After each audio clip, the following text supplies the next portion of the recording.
Blog Talk Radio. Hey everybody, it's Ted DiBiase, the $1 Million Man, and you're listening to the Wrestle Talk Podcast.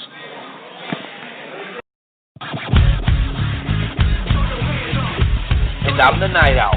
You're tuned in to Wrestle Talk. 657-383-1521. We'll be discussing WWE, NXT, Lucha Underground, ROH, fantasy wrestling, and we'll have some of the best damn interviews from professional and independent wrestling that you've ever heard. And I'm Joe Lance. Ladies and gentlemen, buckle your seatbelts, keep your arms in the vehicle at all times. Wrestle Talk begins in 5, 4, 3, 2, 1. Enjoy the ride.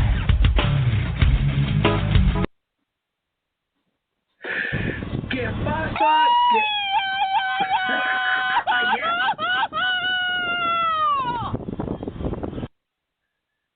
¿Qué pasa? ¿Qué pasa? ¿Qué pasa? Loyal members of the Wrestle Talk family. It is both an honor and a pleasure to be here on the Wrestle Talk Podcast, episode 320, ladies and gentlemen.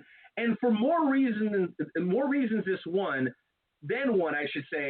is going to be a historic episode because for the first time ever, yours truly, the Night Owl, the voice, the lead of the Wrestle Talk Podcast, has some competition. Oh, that's right. I got some competition, and no, it's not good old Nightmare Jones, and it's most definitely not the maestro of the microphone, Jeremy Karp. No, ladies and gentlemen. It is the thoroughbred of lust, ladies and gentlemen, co-hosting the show with me for the very first time ever, and I do believe we have music, the one and only, again, the thoroughbred of lust, Drake Lee.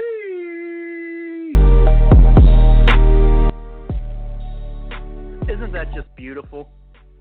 God, that is beautiful. You got some great intro music, bro. You got some great intro music. Renee Martinez, the Night Owl himself. Sorry, I'm fired already. The Night Owl himself. You get to grace your presence with Drake Lee today. How's it feel?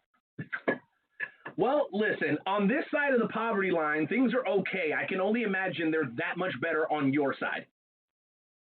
They are. They are. Actually, I have a beautiful view right now overlooking the Mississippi River. I have a glass of wine in my hand, and I am excited for an historic night of Wrestle Talk. And I'm just going to say, Renee, we can already guarantee ratings have just tripled. You know, they do call me. Well, there's no doubt about it. I'm sure we would disagree on the reasons. But I completely agree on the fact that the ratings, boom, baby, are getting ready to go through the roof. That's a fact. Well, yeah, no, definitely. And you know, I have heard this before from a couple of people in your guys' office. They have called me the flagship already of this show. So, you know, I think it's great. I think we have two all-stars right here on the co-hosting panel ready to annihilate the show. Well, you know what? Not only are you guys going to get some kick-ass hosts, you're also going to get some kick-ass guests, right? We're going to have the opportunity to talk to David Buckler. You've heard him on the show before, okay? He was a former member of the Cauliflower Alley Club. He was one of the guys in charge, right? He was co-hosting CAC radio with Morgan Dollar, okay? But now our buddy David Buckler continues his expedition through professional wrestling with a little something called WrestleConnex. We're going to fill you guys in on all those details during our first hour interview. And then in the second hour, Drake, please tell the fans of the Wrestle Talk family or the Wrestle Talk podcast what they can expect from our second hour guest. My pleasure. Folks, Drake Lee would not be announcing who is going to be on the show if it wasn't a big deal. And this is groundbreaking. What this guy's done, not only in the professional wrestling industry during his in-ring career, but outside of it, has been groundbreaking with OVW. Folks, we are going to have on, yes, you guessed it, Al Snow, the one and only Al Snow on the Wrestle Talk podcast here in the next hour and 10 minutes. Renee, I have done a lot of research. My team's done a lot of research. We've had about a couple of days to really nail this and really get going and get organized. How are you feeling going into these two great interviews tonight? Because they really are. They're great. Well, bro, let me tell you something. First and foremost, I know we have our differences, but you're a wildly talented individual, one of the hottest rising stars behind the microphone in professional wrestling today. So how do I feel? I feel excited, and I feel like I'm up against a little bit of a challenge because as you and I discussed pre-show, you know, Jeremy and Joe, they share a lot of similarities. They're both extremely knowledgeable. They're cerebral assassins, so to speak. You and me, on the other hand, we're way more out front. We're way more boisterous, and we're way more excitable. So how we counter each other with that passion, that fire, I think is going to be interesting for all the members of the Wrestle Talk family to behold. Now, before we go any further, allow me to quickly thank a couple of our sponsors, I-70 Sports Media, for all your sports needs from Kansas City to St. Louis and beyond in the Midwest. Also, Kincaid Arcade at the Oak Park Mall in Overland Park, Kansas. Shout out to our boy DBD and the wonderful guys over there introducing what I would dare to say is the best retro arcade in all of the Midwest. And, of course, we've got the Conspiracy Farm with Pat Milicic and Jay Hollywood. Of course, we've got esports where we host all of our beautiful watch parties. And last but not least, Royal Mills Transportation, the founder of the FWWC, which we do a fantasy podcast on Fridays. Make sure you guys check that out over at WrestleTalkPodcast.com. He also could be your personal driver if you're here in the Kansas City area. That's Royal Mills Transportation. Make sure you hit them up for all your transportation needs and let them know that the boys over at the WTP sent you, baby. With all that said, Drake, I cannot forget to do this because it's a beautiful afternoon here in the Midwest, and I could not be happier to be where I am, and that's in the good old US of A. So, everybody, please respectfully remove your caps, put your hands over your heart as we pay homage to the greatest country on God's green earth, and that's America, damn it. Oh! So here's where you say brings a tear to my eye every single time. I thought you did your homework, Drinkley. What's going on with you? You're missing your cues now. Well, here's why. So I have like a huge packet of papers to go through. I have notes. You know, I'm very prepared. And it said on here exactly what you just quoted. And Renee, I'm a lot of things. Okay, I'm a borderline. People call me a borderline asshole. I think I'm a nice person, but I'm a lot of things, right? But I'm not a liar. I just personally, we know me, I'm a perfectionist, and I'm why are we not using my version of the national anthem? I sing it better than everybody is what I've been told. Seriously, I was even told that Whitney Houston's version couldn't even touch mine. So that's oh, come on now, man. You got to respect it. I know you don't respect much, Strictly, but at least put a little respect on the dead. What is wrong with you, man? I'm starting to miss Nightmare Jones already. Jeez, freaking Louise, Papa Cheese. Oh, well, this is going to be a good show then. Oh, my gosh. All right, ladies and gentlemen, on the ones and twos, Chicky, our boy Hardcore Hoss. Hoss, you know what to do, baby. It's time to spend the next couple of minutes hitting on a couple of high spots right here on episode 320 of the Wrestle Talk podcast. Hit it.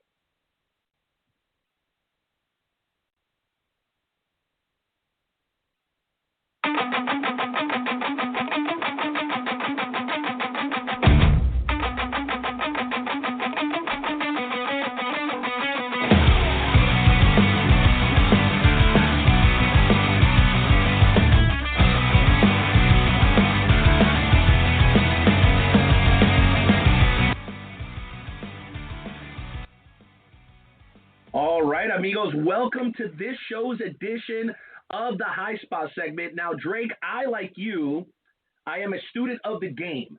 And what I would like to do for this High Spot segment, I think you'll appreciate this, seeing as you are, you know, a ladies' man, so to speak. That's what the word on the street is, that you are the ladies' man here on the Wrestle Talk podcast. That's the word in the sheets, too. Focus. Oh, geez, Louise. Can we save that for another podcast, please? That is unnecessary here. Thank you very much.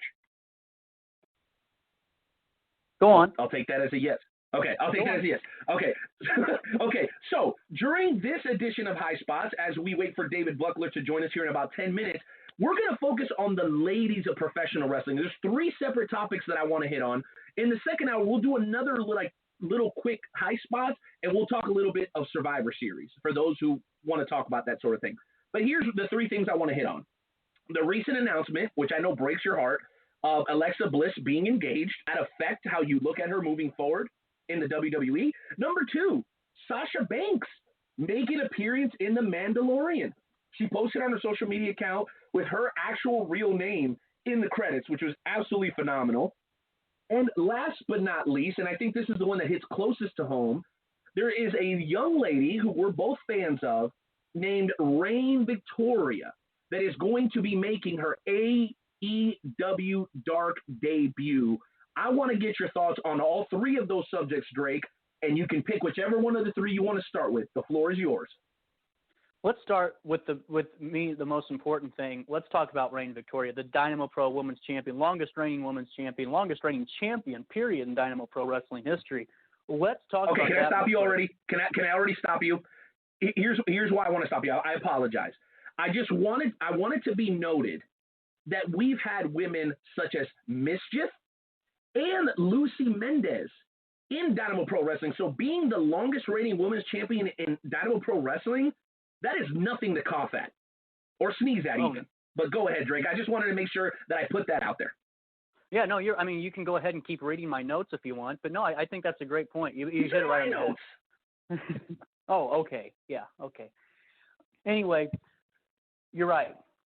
Reign Victoria, with the amount of talent the women have had in Dynamo Pro Wrestling, it's phenomenal, to say the least, about Reign Victoria's early career. And the fact that she's already, been the longest reigning champion in Dynamo Pro Wrestling. And folks, what we keep, we bring it up on Wrestle Talk a lot. We talk about how great Dynamo Pro Wrestling is, but we don't really, I feel like sometimes we don't really exclaim it enough to see how many people have come out, how many wrestlers, how many talents have come out of Dynamo Pro and have really made an impact in mainstream wrestling or global wrestling. And Dynamo's had a really good success of that the last, year and a half. So the fact of the matter is it's just really important. And to see Reign, I'm so excited. I just cleared my schedule, actually. Tuesday night, I'll be watching on, I don't know if you heard this, Renee, I have a wine cellar, okay? And I just had 14 really big TVs put, side by side on my entire wall. Yes, I heard. The back wall of it. Yeah, so it's going to be great to watch you bragged about it last show. Yes, I heard, unfortunately. Okay, well, that's where I'll be watching Reign on, and she's just phenomenal. So, it's just, I want to start with her. And I think what she's done in a year, in a COVID year, is very impressive. Very impressive. Well, there's no doubt about it. And Drake, let me piggyback before we move on to the next lady that we're going to be discussing here on the High Spot segment. But bro, she's not facing any run of the mill kind of Johnny or Jenny come lately. She's facing somebody that's been with AEW since, I believe, the very beginning in Penelope Ford. What does that say to you about the talent that they're seeing when they book somebody like Reign Victoria? Yeah, it's let's put it this way. We had Warhorse come out, who was in the Dynamo Pro training program, and he worked with Dynamo, but he came out and faced Cody Rhodes. Then we have Reign Victoria coming out and facing a mainstay in AEW. And the fact of that, that just makes me think, well, back, hindsight, looking back 2020, if we could talk about this 10 years from now, right at this moment, yeah, I could see her very easily getting built out of this. And it's really cool to see that this isn't just some, we feel good about her, so we'll put her on with Joe Schmo. They're really trying to make something out of this match. And it's what AEW's done really good at, is by really creating great matches and creating great, matchups in general, for new and younger talent, so to get them over. So that's great. And I love that you did that callback to another Midwest superstar, a guy that I had the pleasure of actually booking myself as a promoter for GWF alongside my former partner Justin Elijah. So I could tell you, man, doing that callback to the Warhorse was absolutely perfect. What about your thoughts on Sasha Banks as the tradition continues with WWE putting their superstars in positions to be successful beyond their in-ring career? Sasha Banks in The Mandalorian, I know for a guy like you, maybe not as much as Skywalker and Nightmare, who are just a couple of nerds for the most part. But, dude, it's still pretty dang exciting to see Sasha Banks now part of the Star Wars universe. I mean, who would have thunk it? What are your thoughts on that, Drake? Are you ready for a short story about how this happened? Because, someone had, I didn't have a lot to do with this, but I was called by the Mandalorian people. I was personally called, and they said, hey, we want you on.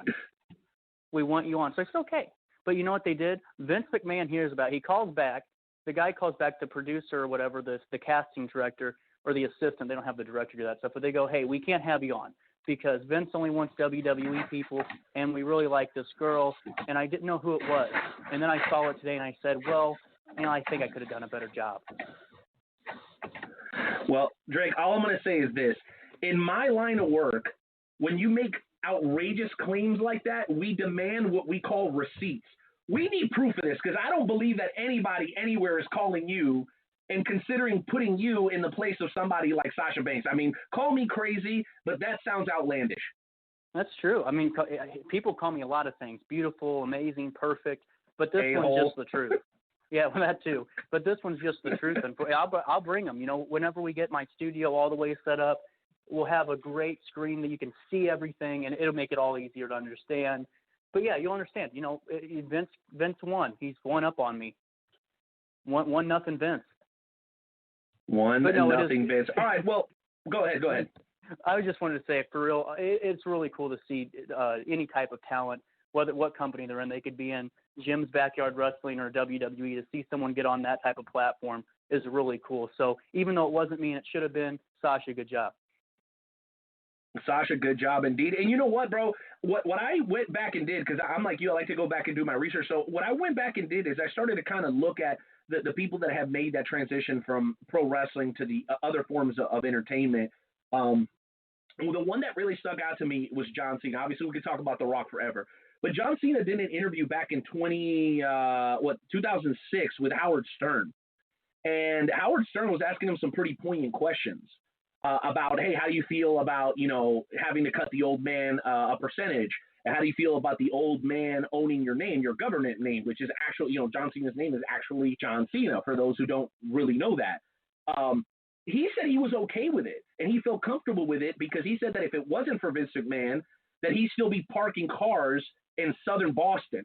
So to me, that was a kind of a unique perspective because there's a lot to be said about ownership. I know you're a business owner yourself, Drake. But for somebody to have the humility and the wherewithal to acknowledge that they owe where they are in great part to somebody like Vince McMahon, it makes me wonder if all this backlash that we're seeing from Selena Vega and the third-party streaming sites, which we can talk a little bit more about this in the second hour. I actually would love to hear David Butler's opinion on this because he's been around wrestling for a long time and he's seen, so many different things happen. But, dude, do you think that John has the right perspective? As far as like, no, it's okay, I don't mind?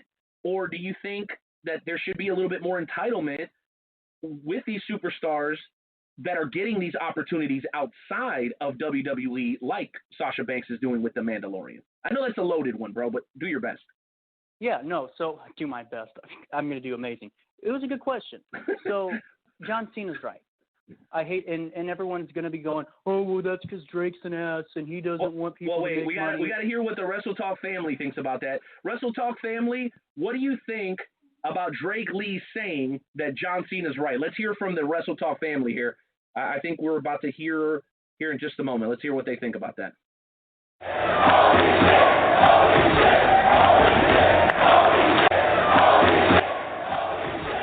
There it is.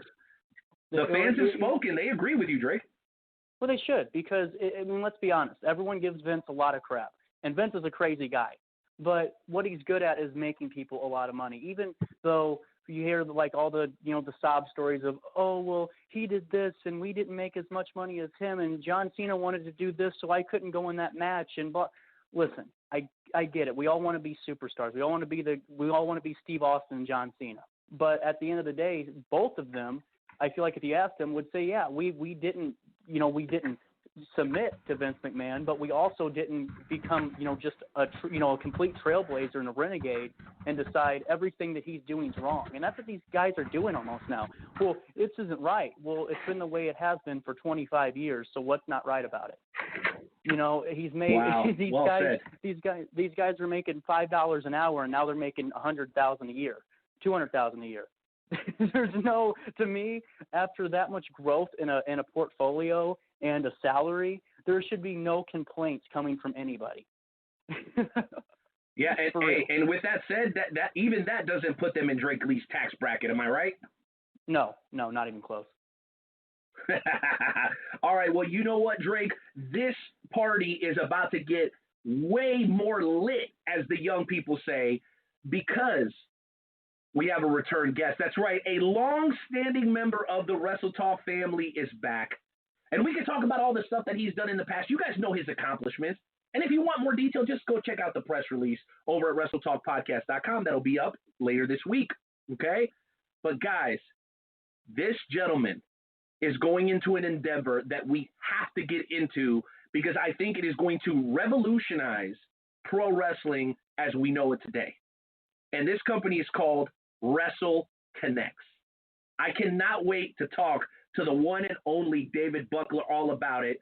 Ladies and gentlemen, go ahead and hit that music, Hoss, as we welcome back in the one and only David Buckler.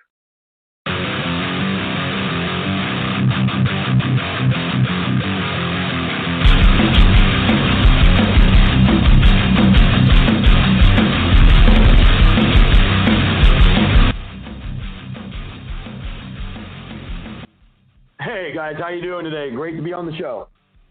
Great to be talking to you, brother. Welcome back. Indeed. Drake, why don't you lead us off, brother? It's great to be back on the show. Really appreciate you reaching out and look forward to spending some time with you. Woo! I'm ready. Well, listen, David, you're going to love this. We've got a bit of a greenhorn on the line with us. Typically, it's myself and Nightmare, but now we've got the one and only. Let me look up this nonsensical nickname that you gave yourself. The Thoroughbred of Lust, Drake Lee, is co-hosting with me for this evening. Joe's still around, just not here today.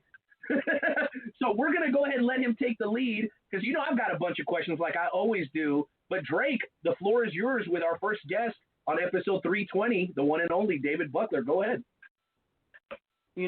I do want to point out because Renee so falsely claimed that I'm a greenhorn. I've been told this, Dave, by a lot of people. They say I'm like the new flagship of the Wrestle Talk show, but we're neither here nor there. But the honor is all mine today. Trust me. Oh no, but thank you. But here's my first question. I just want to kind of dive into it because I was looking at this the other day. Actually, David Marquez put it up on his Facebook, and yes. I was reading through what you guys are kind of encompassing with WrestleConnex, and it's amazing. I saw a bunch of different things that I'm kind of I get what they are, but I'm not really understanding it. I don't think all the way with some healthcare stuff or what you guys provide for wrestlers. And I'm just curious if you can just kind of give us a brief rundown of kind of what this product's going to do for the industry, because what I can tell, and it's just talking with Renee and Skywalker and all those guys, this is huge. Because this is, to me, this is like the first time, in all honesty, the first time someone who has, legitimate experience, a lot of people on this team, they're really giving something back to wrestlers to really create not only their professional brand, but to help them grow as a person and to help them stay healthy. And I think that's really important. And I'm really curious to see what you have to say about it and how this kind of idea developed and how these events transpired to put you in the position you are now. Yeah, that's a great intro to WrestleConnex, and I want to back up just a little bit because the history of how this came about is important. The four founders, our president, Gloria Lavelle, our vice president, Howard Brody, our treasurer, Scott Hosey, and myself as a secretary, we had been executive board members of the Cauliflower Alley Club, and still all our life members of the CAC still highly support that organization. When we were there with the CAC, we formed a nice bond, and we would talk from time to time about additional ways we could help workers in the business, not just the wrestlers, but the ring announcers, the referees, and everyone associated with putting a show together. And it was always something we knew we wanted to try, but weren't quite sure what that meant or what it looked like. So it took some time, and we would stay in touch until finally we came together in August and said, let's start really kicking around some ideas. What are the shortfalls? What are the areas that are missing? What do wrestlers need? What do the individuals need? So we came up with this idea of WrestleConnex, and it really started to really grow each week when we would have our board meetings, because we weren't sure, other than we thought we had a really good idea. And every week it got a little more interesting to us and a little more momentum, if you will. Oh, yeah, this could work. This could work.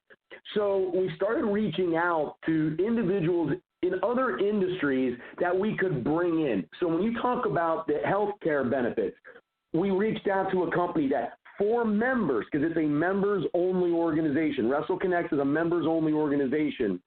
You will be able to reach out to them to get health care, to buy yourself low-cost, good health care.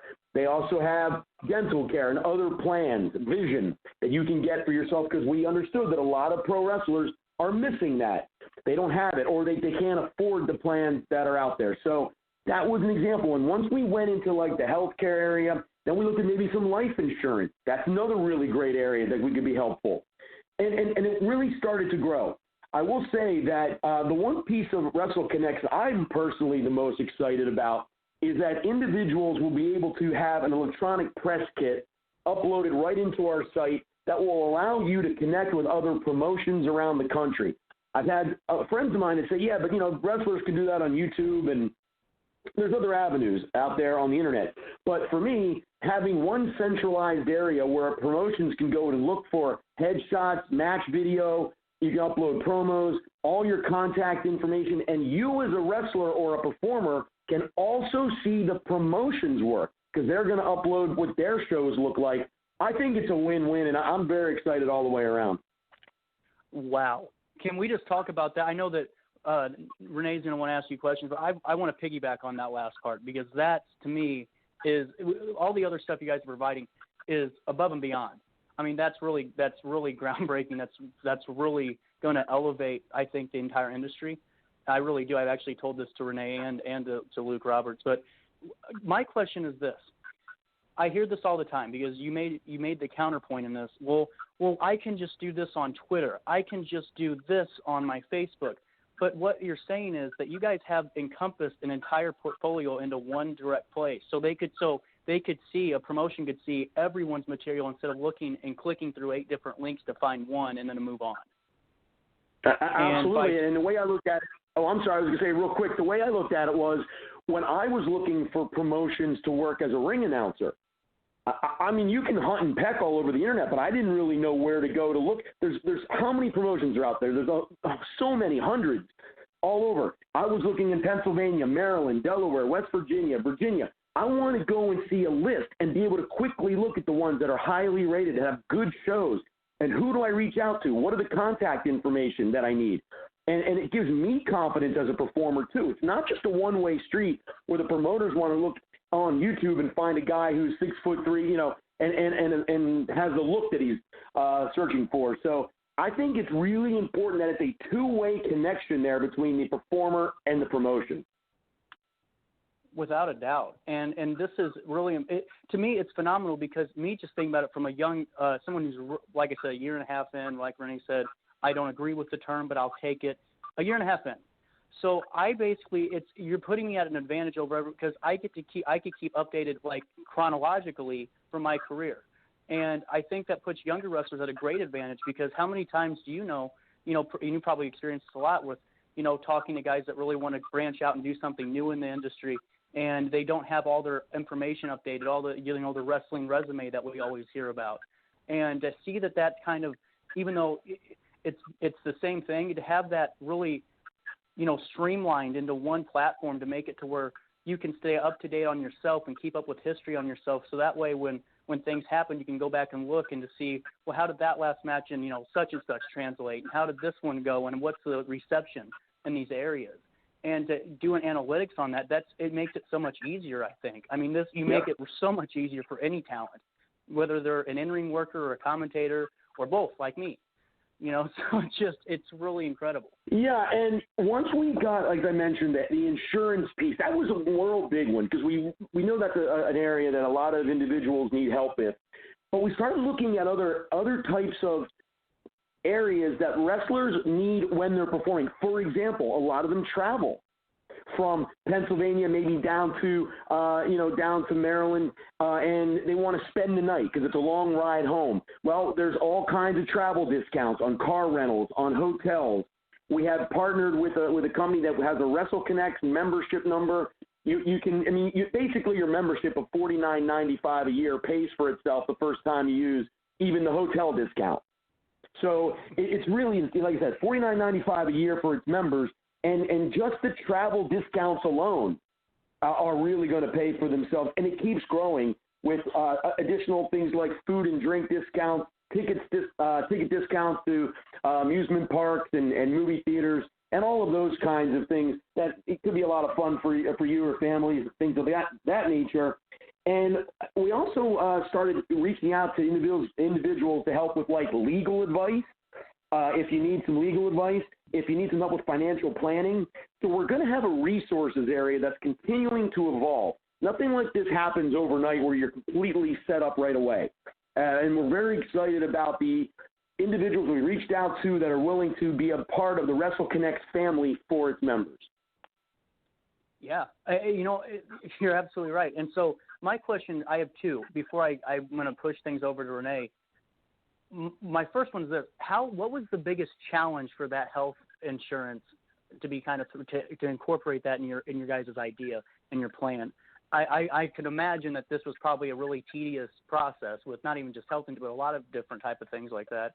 So what was that the biggest hiccup? What was the biggest hiccup in kind of starting this idea?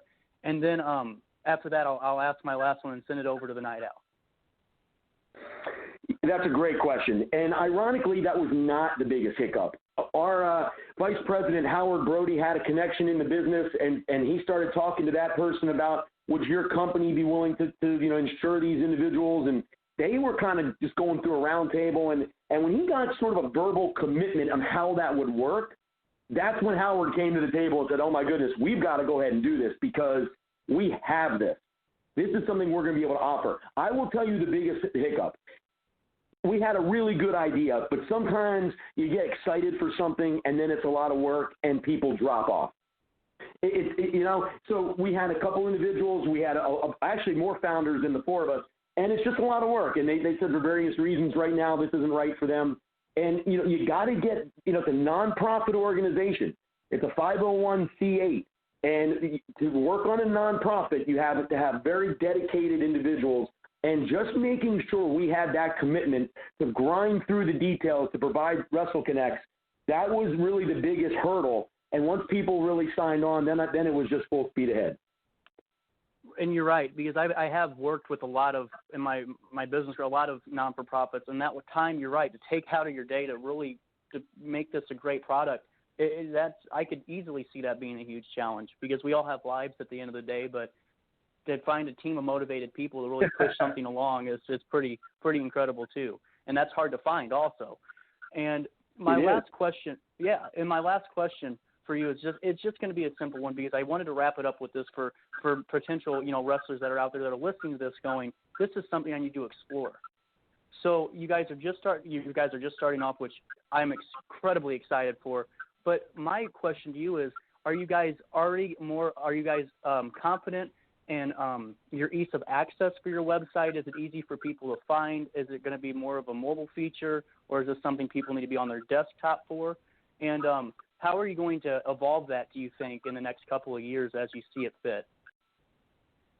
Yeah, it's a great question, and it ties into what you mentioned with Dave Marquez earlier, because one of the areas that we've really, really tried to explore and make sure we had commitments from were our initial group of ambassadors. Because the truth is, as much as the founders, we believe in it, we have to have individuals really active in the wrestling business right now to get our message out.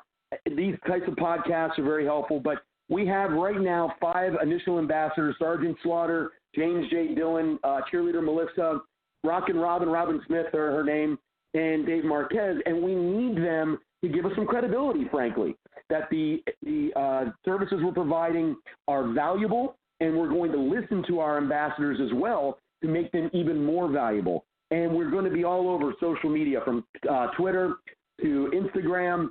We have a great website. We have a great Facebook page. We don't want anyone to wonder, how do I access WrestleConnex and how do I access those benefits? That's a continuously evolving area, though, and we're going to keep getting better and better at it. Wow. I'm honestly blown away, because when I first saw this website, it was weird because Skywalker Roberts had just decided, hey, I'd really like to bring, David on, and it was funny because right when I got the message, I was reading the website, and I was trying to send him a message, hey, we need to get the guy that runs this on here, and the fact that we kind of found that kind of coincidentally is really cool. But I think it's just extraordinary, and what you're doing with having ambassadors, it adds a really cool, I think, check and balance feature too, where sometimes we get promotions where or anywhere in the wrestling industry, certain people are on management side, and some people are just on the boys side, and it's great to have that check and balance system where you have older, experienced veterans in the industry, there to help the process and help ease communications, help make things more transparent, and to get more people involved. I think that's really incredible. But as much as I like to hear myself talk, David, I really do. But I think Renee wants to ask you some questions, because I feel like if I was sitting next to Renee right now, I'd be getting some kicks under the table, going, "Let me in, let me in." Well, let me tell you something, Drake. I grew up Catholic, so you wouldn't be getting kicks. You'd be getting the same pinches that I used to get from my mom when I wasn't paying attention in Mass. She'd just pinch my leg, and she'd tell me in Spanish, of course, she'd be like, "Just wait till we get home. You're not paying attention. You're not being." That's what you would be getting, because you're infringing on my time. But you know what? I'm going to try to take it easy, because I'm very excited about David being here, especially because I admire him outside of what he's doing with WrestleConnex. And the reason I admire him is not only because of his contributions to the CAC, but his career as a ring announcer. As you know, Drake, I like to dabble a little bit in the commentary world, also in the ring announce world. So, David, for those of you who didn't hear you the last time you came on the show, can you talk to us a little bit about your time as a ring announcer with a Primal Conflict, with DCW, and maybe is there a fun story from a show or being on the road that you could share with some of the listeners here tonight? Yeah, and it's sort of ironic because I did my last show in September of 2019. I'm closing in on 50, and the travel was getting harder. My kids are getting older. And I really decided that I wanted to focus on some other areas of my life. So I haven't done any ring announcing since September of 2019, and yet it wasn't that much longer after that. The COVID caused how many shows to have to cancel. The whole business changed, and it was just strange timing. I hope, though, once things get picked back up and I'm getting the itch again, I would like to maybe be back into it, at least maybe a show here and there, because I miss it. And what I miss the most about it is the fans.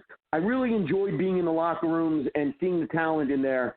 But once I work, for example, with Primal Conflict Wrestling, and you see the same people coming back to the show every month, you realize, these people have choices on how they spend their money, and they were choosing to spend the money to buy a ticket to come see the show, and they deserve our best effort every time. And I miss the fans. You connect with them on Facebook once in a while, but the energy that they would bring was always a lot of fun.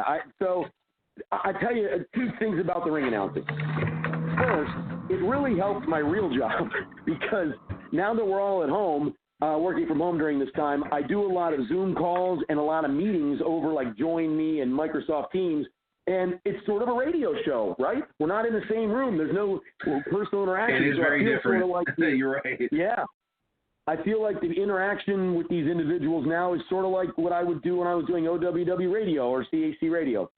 And the ring announcing helped that. The other thing is, I had a nice opportunity over the years to work with a lot of veterans like Hillbilly Jim, Coco Beware, Tito Santana, guys that I grew up watching and really liking. And I will tell you, the only one that made me really, really, really nervous was Jerry Lawler. because wow. he got in the ring. The king, Danny. That's the king. I can understand that. I mean, it made me really nervous because he got in the ring to start his match, and he gave me the crown. I'm outside the ring. I just got out of the ring, and he gave me his crown to hold during the match, and then he was going to come back afterward and get the crown. And I'm thinking, oh, for the love of God, just don't drop the crown. Like, whatever you do. I mean, like, don't trip over a cord. Don't, get distracted and bump into a table. And whatever you do, don't drop this crown, and embarrass yourself in front of the crowd. And I'll tell you one thing about Jerry Lawler was 1,000% professional. He was a great guy. Well, and you know what? We continue to hear that about Jerry Lawler. Anybody that we've talked to, from Tracy Smothers to Kevin Sullivan, oddly enough, Jerry Lawler came up in both of those conversations. God rest your soul, Tracy. We love you and we miss you, bub. But yeah, they always said the same thing about Jerry Lawler, man. So it's great to hear you echo that as well. I want to stay on the subject of primal conflict, and just a very brief story for you here, David. So we tried to book Tyler Steele for the show on several occasions, and he respectfully declined. And so I'm kind of a stubborn guy, which is I think part of the reason that the show's been successful. I hate to take no for an answer. So Tyler was always apprehensive about coming on because I think he felt like he was going to be ambushed for some reason. Some demon from the past was going to come back and haunt him. Well, we found that once we got him on the show, he was one of our best interviews ever. You had a chance to work closely with Tyler. Can you talk to us about your experiences with him as a promoter? Oh, yeah. In fact, he and I became friends, and that's not a word you hear in this business a lot. If we're being honest, it's a tough business. It's a tough business. And he was very nice to me when I started working for PCW, and I always liked the organization of his shows. To me, that was first and foremost. I always got the rundown sheets. I was always given the access I needed to prepare for the show. And I always enjoyed the card that he put together, and just in general, the professionalism in his locker rooms. And he demanded it. I really liked that about him. I worked for him for about 4 or 5 years, and over the course of that time, we became friends. So even though Primal Conflict is dark right now, they're not running, and I'm not really doing a lot of ring announcing, he and I still stay in touch. You get together for a beer once in a while. He's a great guy. Also a very knowledgeable guy about the history of wrestling, so I love picking his brain. No doubt about it. Well, make sure you let him know that the boys over at Wrestle Talk Podcast said hello next time that you talk. The other thing that I wanted to touch on is as a ring announcer, you obviously have to have a personality, right? You got to be able to get out in front of the crowd. I've had to do the same thing, and it's tough because you're really the icebreaker. And so in doing my research, I'm looking up your professional career, looking through your social media or whatever, and I found that you tend to be a bit of a creative guy when it comes to your Halloween costumes. I know we're about 2 weeks removed from then, but I've seen you dressed as the manager for a baseball team. I'll let you tell folks about that costume a little bit. And then I believe this year you kind of switched it up a little bit and went with a kind of a different theme. Like I said, I know we're only a couple of weeks out from Halloween, but what makes you kind of be willing to dress up and get creative like that, man? Because clearly that personality shines through in more than just your ring announcing. Yeah, well, that's such a good point, a good question. And, well, first of all, when it comes to Halloween, I don't have a whole lot to say because my wife chooses what we're going to dress up as. She always tells me, yeah, because listen, I've been pushing for Macho and Liz for 5 years now. I want forever. I get a no, and although this past year I wanted to be Trump and Melania because she's from Guatemala originally, and I thought that'd be kind of fun. But anyway, I get overruled. I dress up whatever she orders. Yeah, I did though a couple years ago at work for a Halloween thing. I did go as Macho Man, and it's really funny. Everyone loves wrestling, even if they don't want to admit that they love wrestling. So you do the Continental belt and you do the bandana and the purple shirt, and everyone else there loved it. You had people dressed up the typical things like jailbird. King and queen, typical stuff, right? The typical Halloween, the naughty nurse, whatever. Typical. And everyone's like, oh my God, it's Macho Man. It steals the show every time. It gets over every damn time. Right? Agreed. Right? And if you even try to do a Savage impression, they just go crazy. So when it was fun is that pro wrestling should be fun. And I really try to bring that. But You talk about the personality and the ring announcer being the icebreaker. I think the thing that I was always aware of, maybe sometimes I was successful, maybe sometimes I wasn't, is the shine's got to stay on the wrestlers. Facts. And when I would come out of the curtain for PCW, and they'd seen me for 4 or 5 years, and the fans liked me, I liked them, and it was sort of like I got a little bit of a pop, and I was a little uncomfortable about it, to be honest, because as much as I appreciated it, the pop should be for Dirty Money or Bobby Shields or Black Wall Street, whoever's coming out, and they got great reactions too. But I just felt like, guys, I'm sort of just part of the window dressing here. Let's keep the focus on the wrestlers. They're the ones putting their bodies on the line, and I wanted to keep the focus there. But to be honest, inside it felt pretty good. Dude, that's awesome. And by the way, for those that wanted to know, you did dress up as the coach from A League of Their Own, the old baseball movie with Tom Hanks, right? And then you also dressed up as the prince in Pocahontas, which I've never seen a wig look worse on a man before. I'm just gonna say it right now, David. I'm sorry. Well, let me be honest with you. I'm horrified that those pictures exist. So my wife looked fabulous as Pocahontas, and I look like some schmuck that she picked up at the local grocery store. And even worse, the costume name. I'm John Smith. That's even worse. Like it's even like a stupid name. And I'm just looking at your pants tucked all the way into your boots. It's fantastic. Guys, make sure you follow David Buckler on Facebook. And, of course, you guys will find WrestleConnex, a link to WrestleConnex there as well. Well, my last question for you is this, and I want to throw it back to Drake before we get into the Shoot and Shout segment. Well, so you've been doing this for a long time. The CAC, the ring announcing, now you're doing WrestleConnex. Could you share with us maybe what you would consider to be one of your career highlights up to this point, and maybe one of your career lowlights? Oh, yeah, it's very easy for me. So I was very, very lucky over the years, and I also worked hard and took advantage of some opportunities. But Beth Phoenix is my all-time favorite wrestler, and when we honored her at the CAC with a Women's Wrestling Award, she came on my radio show, and I got to know Beth a little bit over the years, and just a wonderful woman, and so happy for her and Adam Copeland and their family and what's happened to her. So having her on the radio show was a real career highlight for me. It'll never be topped. But I also was very honored at the CAC to work with Gene Okerlund and Jim Ross, and to share the stage with those gentlemen. It just was like, wow. I mean, especially me and Gene, who for me, growing up in the 80s, I just respected him so much, and I had the chance to kind of sit with him and learn. And I want to circle back to that, the learning, because as much as I think I have learned, I have so much more to learn, and that was another driving part of WrestleConnex as well. We're going to have hopefully monthly but semi-regularly scheduled web calls with our ambassadors and other individuals that members can call in and just talk to them kind of off the record about, what do I need to do to get better? What's really going on in the wrestling business? And I think we all can get better at what we do because it should be a collaborative profession. And when you say the most embarrassing or the worst, there were a couple times when I was hosting the CAC banquets where I tripped up on a fact. Like someone actually did not win an award in the past I thought had. And it reminded me how important preparation is. So when you're doing a radio show, when you're in front of a crowd, going out to the ring, make sure you got your facts right. I don't want to introduce someone coming to the ring and say they're from Baltimore when they're really from Philly. I don't want to assume that I know how they want their name to be announced. You know what I mean?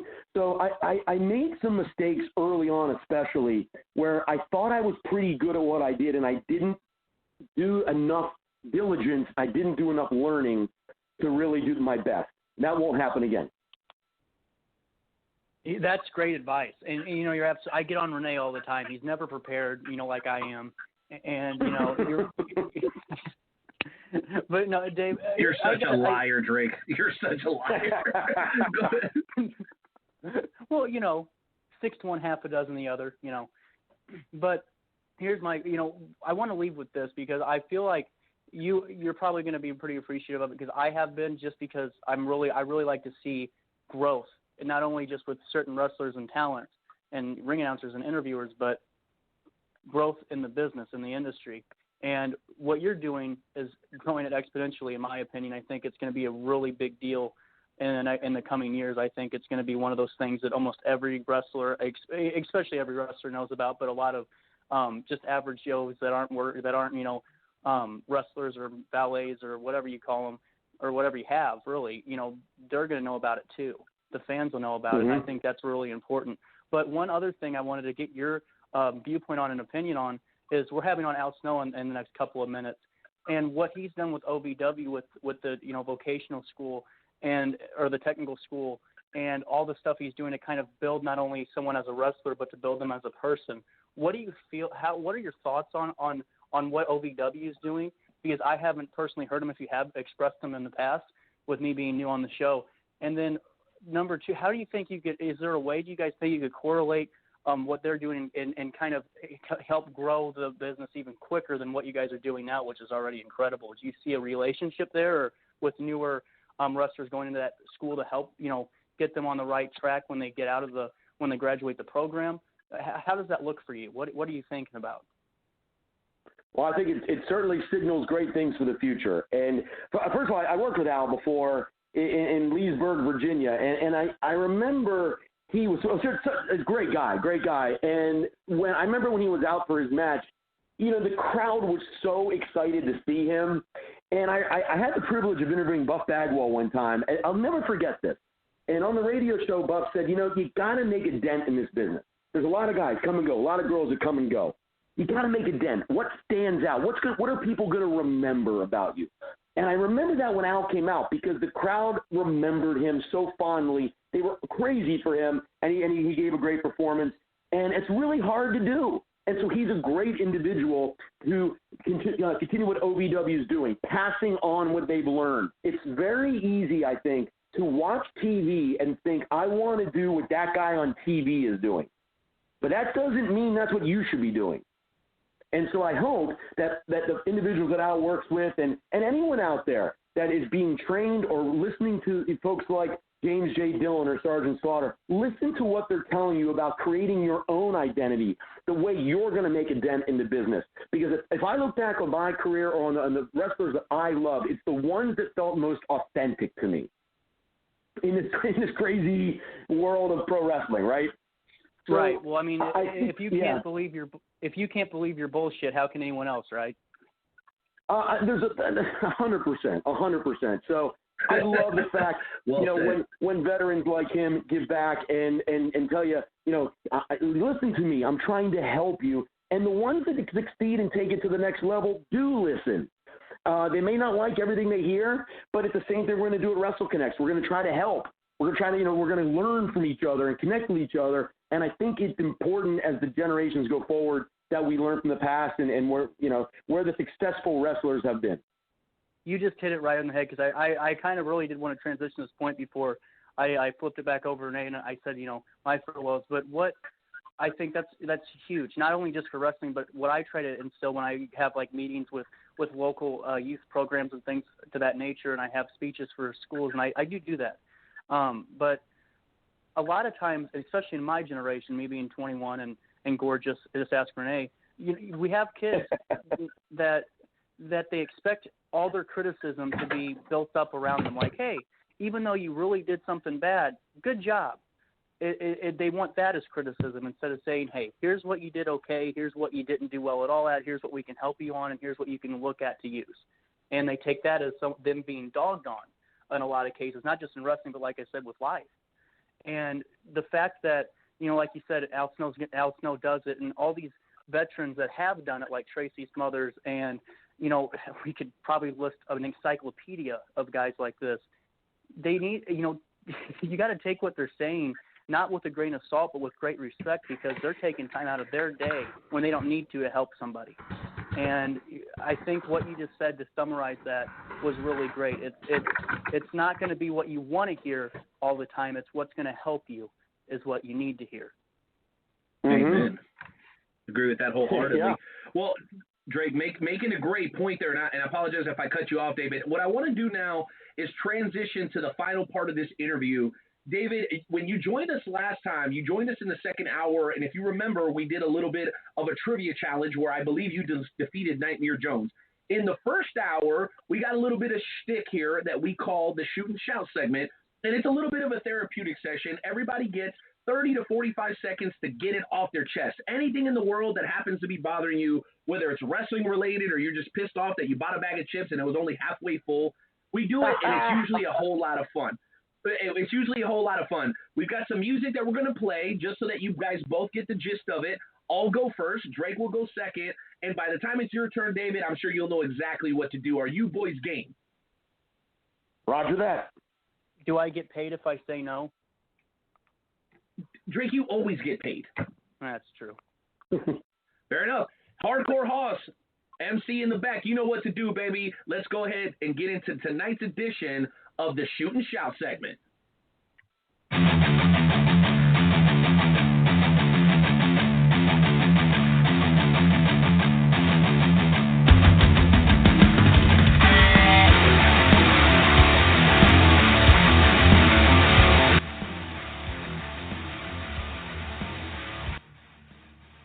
All right, ladies and gentlemen, yours truly, the Night Out, is going to go first in this week's edition of the Shoot and Shout segment. I'm going to keep it real simple, and it's not wrestling related this time.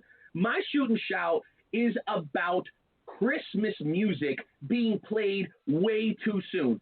The moment the sun goes down on October 31st, that's Halloween for those of you guys not paying attention, immediately, there are 14 radio stations here in the Midwest that are playing Christmas music, and Mariah Carey rises out of her grave, or out of the casket like the freaking Undertaker at WrestleMania, and we've got 2.5 months of Christmas music. Let me tell you something, chicos.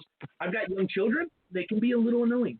Okay, I'm an operations manager at my day job. That can be a little bit annoying, but nothing is more annoying than 2.5 months of the same 6 Christmas songs over and over and over. I am losing my mind, and for that reason, I am never turning on terrestrial radio ever again.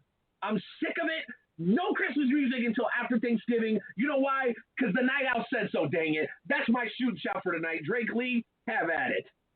Well, Night Owl, 2 points. One is I am sorry because I'm a huge fan of Christmas music, so I had to make it a point to have my distribution company contact some radio stations because wherever I go a lot of places. I need to hear some Mariah Carey. She's a saint, an absolute saint, but I'm sorry that happened to you, and we'll fix it. Now, here's my thing. Renee, you've been on 170, okay, in St. Louis. You're going on the road. You're going 70 miles an hour, okay, traffic's light, and all of a sudden you get a little bit clustered. But there's still ways out, right? Wrong. In St. Louis, apparently the new law is if you're in a semi-traffic jam with ways to get around said traffic jam, you have to drive 45 miles an hour in the passing lane. Who the hell do these people they are? Just because you feel like going 45 doesn't mean my rich, beautiful ass doesn't want to go 25 too. I want to get to where I need to go. I got places to go, women to see, and bills to pay, and I don't have time when I'm sitting there in St. Louis traffic right ready to rush hour, and I got some freaking demented geriatric old man that shouldn't be driving, but his kids just let him drive anyway, and he's just going at the speed of his own pace. That's annoying. We need to fix that. David, what do you got? It's great. Well, I was going to spend my time screaming about the Dallas Cowboys because as a lifelong fan, I don't know that we've ever been in a worse spot. But okay, I don't want my blood pressure to go too high. I wanted to pass on. David, let me console you before you even go off. At least our cities, right? Dallas and Kansas City. At least we have football teams anymore, right, Drake? True. You know how I feel about football. Negative 5 stars. Go ahead, David. Yeah, I wanted to talk about a recent book I read by someone, a writer named Thomas Hall. He wrote The History of Saturday Night's Main Event. A look back at WWE's first venture into prime time. And I'll tell you, I was so excited to read this book because it's still to this day my favorite television show of all time. He goes through all the episodes and gives a letter grade to each match. But here's what I find so interesting. He does a really good job, I love the book, about summarizing sort of the impact of the show. In other words, when Monday Night Raw became popular, there really wasn't a need. When there were more pay-per-views, there wasn't a need for Saturday night's main event. But here's where he missed the mark, because he's a young man. He's a lot younger than I am, and he didn't live in the 80s staying up till 11:30 on Saturday nights when your parents were telling you to go to bed. The impact of that show, because it was the only time you saw good matches outside of WrestleMania and a select few other times if you went to the house shows, etc. So he gave match grade that I thought were way too low, because if you just go back and watch it now, you don't understand what it was like to be 13 years old at Hershey Park Arena. When I saw the Madness meet the Mania, it's not the greatest match ever, Honky Tonk Man versus Randy Savage. But I am telling you, when Honky Tonk Man pushes Elizabeth down in Hershey, right before he hits him with the guitar, remember that with the Heart Foundation there? I'm telling the crowd wanted to fucking kill him. You can't. Yeah. It's unbelievable. I mean, people hate the Honky Tonk Man. They think he's terrible. When he pushed Elizabeth down and before she went to get Hogan from the back, and when Hogan comes out, the Hershey Park Arena almost fell apart. And I'm not sure what happens in pro wrestling today that gets that same visceral reaction, because I'm telling you, it was unbelievable. It was unbelievable. And the match grade in the book is, I don't know, like a D or something. Like, you don't get it, man. Like, you're like, bro, you weren't there. You had to be there. Yeah. Man, that's a great because of the emotion, and it's Yep. a good book. It really is. He really tried, and I give him a lot of credit. But living through that time period, and what it really comes back to before we sign off here is pro wrestling goes through these waves, right? The 50s was different than the 60s, is different than the 70s, and we have to appreciate the history. And in the 80s, yes, the matches were only 4 or 5 minutes long, but they were so important to keeping stories going. And I just love Saturday night's main event, and I always will. So I'm glad I read the book, and it created some conversation for me. Dude, that is so freaking rad. Calling it how it is. Ladies and gentlemen, let's hear some noise from the crowd there, Hardcore Hoss, for our return guest, longtime member of the Wrestle Talk family, David Buckler. Make some noise, baby. Bravo. David, bring that down now. Before you go, do us a favor, drop all the 411 on WrestleConnex, because we cannot let you leave here without putting people on to what I think is going to be a movement not about the fans, but about the talent. And of course, it's always about the fans, but this is a special thing that you guys are doing, and I think we need to highlight it just one more time before you get out of here. Why don't you go ahead and drop all the knowledge? What do people need to know about WrestleConnex?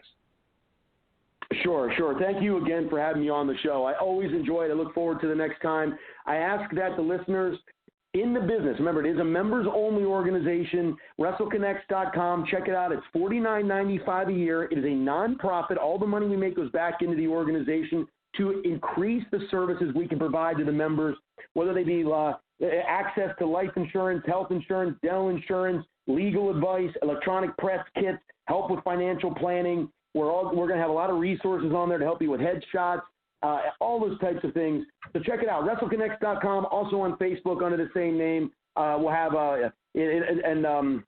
Instagram and Twitter. So check us out. We're going to continue to grow this, too. I think we have a really good idea. We have some great ambassadors up front. Our tagline is Learn, Share, Connect. And I think that really hits on all the three major areas of WrestleConnex. Gentlemen, it's really been a lot of fun to be on the show today. Thank you for the opportunity. An honor and a pleasure. Drake, say goodbye and take us to break. Oh, hey, thank you for letting me do it. All right, Dave, you've been a pleasure. I've learned so much, and you can bet your ass I'll be signing up for that organization, WrestleConnex. That just it literally, it's so impressive. I can't wait to have you back on, because I'm calling it now. Whenever you come back on, and it's going to be soon, but when I have you on in 2 years from now, you're going to be revolutionizing and already past that point of the industry. I'm in awe of it. I'm a big believer, and to get a compliment out of me is like, I don't know, getting a nun to kiss you at a Catholic school. Yeah, that's right. Thank you again, guys. I really appreciate the time. No problem. Thank you. And you know what, Renee? I think that before we go to break, I just want to point out that I think that we make a pretty good team, even though we argue all the time because, you know, we don't see eye to eye on a lot of things, but I think we're a good team. What do you think? I think we're doing a great job, but if it wasn't for our audio engineer, Hardcore Hoss, I think the show would have fell apart already. So big shout out to him, Skywalker, Luke Roberts, of course, the maestro of the microphone, Jeremy Karp, and the originator, the creator of the Wrestle Talk podcast, the one and only Nightmare Jones. Bro, I think Wrestle Talk podcast has a very bright future, Drake. Yeah, it does. Yes, it does. Well, folks, I'm Drake Lee. Renee, no, Nightmare Owl, you're right here. Or Night Owl. I'm sorry, Renee. My papers got messed up. I have 45 different notes everywhere, and one of them had Joe's name on it instead of yours. Please forgive me. Folks, we're going to take a break because I need to get some wine in my throat to soften it up. You know, Mediterranean men, we need that oil in our throat. We got to be able to talk. So, Renee, I think we're going to take a break. Let's do it. Hardcore Hoss, you know what to do, baby. Hit that music. We're back in 2 minutes and 20 seconds with hour 2 of episode 320 of the Wrestle Talk podcast.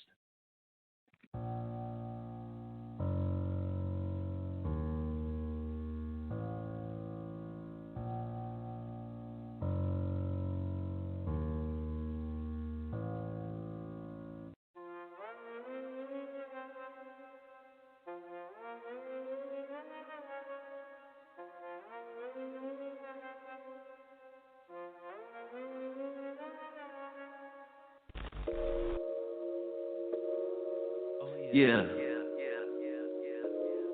Alright. Chill. Hey, baby. Baby, I'm gon' hit a strike. Alright. Hitting numbers like some dice. 7-11. I hit it like I'm at you looking nice. So nice. That pussy be on point, so I'm precise. Pretty. You help me find my way about a maze. You be shining like the moon and sun rays. You make me wanna pray in church on Sundays. We count this money up and call it foreplay. We gon' take the world and make it spin. Every day we fall in love again. I could be Clyde, you could be Bonnie. You got that bomb, girl, you can bomb me. You drive me crazy, keep it cruising. When I hear your voice, it's like music. If I play games with you, I lose it. If I like you, that'd be stupid. Yeah. Baby, I'm gon' get you right. Baby, I'm gon' get you right now. Baby, I'm gon' get you right. Baby, I'm gon' get you right now. Baby, I'm gon' get you right. Baby, I'm gon' get you right now. Baby, I'm gon' get you right. Baby, I'm gon' get you right now. Baby, you the type I like. Come here, let me take a bite. I got you turning overnight. Whoa. It's hard to trust because my shoulders high. I saw the future, you was in my side. I'm a monster, girl, you brought me to life. Sugar, how'd you get so fly? All these other chicks, they give me no high. I used to be a dog, now you got me on a chain. I would run. Yo, what up? Night Owl, Nightmare Jones. What up, Wrestle Talk fam? Do it for y'all. Check me out. Kick in the door, waving the 4-4. Even them haters can't hate us no more. So unlock your door, cause we got some more. Every Wednesday we here, keeping it raw. Night Owl, Nightmare Jones, and all the best jets. Like a double barrel pointed right at your chest. WrestleTalkPodcast.com. Smashing and killing it like the night of the prom. And we are back for hour number 2. Whoa, there it is.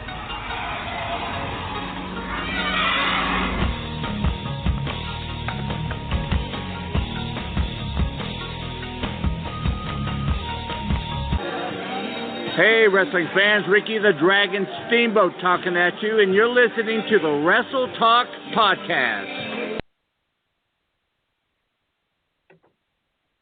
All right, ladies and gentlemen, we are back with hour number 2 of the Wrestle Talk podcast. Your boy, the Night Owl, here on the airwaves alongside Drake Lee. And Drake, you know what? what an absolutely phenomenal first hour of the show. We're just a few minutes away from welcoming on our second guest for the evening, OVW's very own Al Snow. Bro, what did you think about the first hour? I got to hear it. Okay, first hour, business perspective, because I am an expert. We all know this. Make a lot of money. You can't go wrong. What they're doing, they didn't just create a business. They didn't just drink at a bar one night and go, well, that's a great idea. We got to do it. You can tell they really structured WrestleConnex to, I mean, it's so structured. You can tell by the way that David talked about it, all the moving parts to it. It's trend setting, quite honestly, because I feel like this is going to be one of those things that, even though not a lot of people talk about it, you know, fans and people that work in the wrestling business know that a lot of mainstream ideas come from a lot of wrestling related ideas. And I think this is going to be one of them that someone takes and uses for a different genre later on because of how fluid it is. It's just so structured. No, it absolutely is. And you know what? I'm a guy that takes pride in keeping things 100 and being honest, bro. I think that was one of the best first hours of the Wrestle Talk podcast that we've ever done. And you know what? We're not even close to being done yet. We've got a solid 40, 45 minutes left in the show, bro, and things are about to get better. But I want to ask you a question now as we kind of creep into the second hour. I'm curious, and it was something that I rather enjoyed. Last week when I listened to the show over at WrestleTalkPodcast.com, I heard about a little something called Drake's Top 5. I would be remiss if we did not get an opportunity to do a Drake's Top 5 today. So would you do us the honor of giving us your top 5 for this week? Yes. Today we are going to be doing a whole new type of top 5. Okay?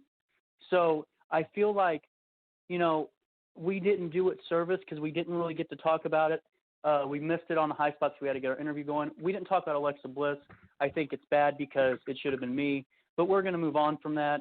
And we're going to go to Drake's top 5 women that are beautiful and can kill you at any moment, and you know it. Okay? Number 1. I'm cool with that. And we do this. We do this from start. So number 1 doesn't mean it's the best. Number 5 is the best. We don't give the lowest number the best. That just doesn't make sense. I don't know why people do that. So number 1, the first lady that could kill you, and it was absolutely beautiful. Well, I'll just say it right now. That person is Shayna Baszler, and you'll understand why she's so low on the list as we go forward. I just think she's beautiful, and that girl's a killer. That woman is a killer. Lights out, could rip your arm off. So you better not mess up if you're dating her. Number 2, who do you think it could be?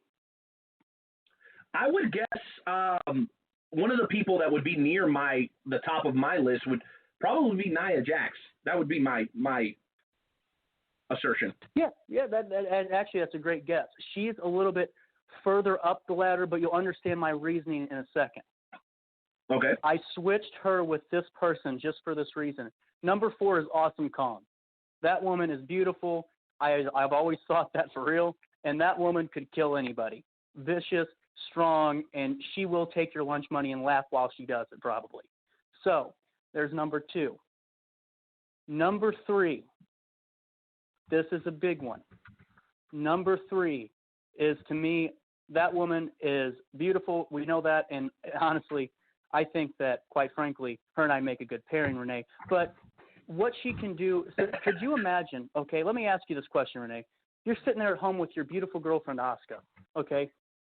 And all of a sudden, you decided that you wanted to be Drake Lee for a couple of seconds. And I don't know why you would, because you know, you have your own thing going. I know a lot of other people would love that opportunity, but you're more independent, so we don't have to worry about that. But you have a little Drake Lee moment, and she says something to you, so you smile at her and you say something really smart back to her.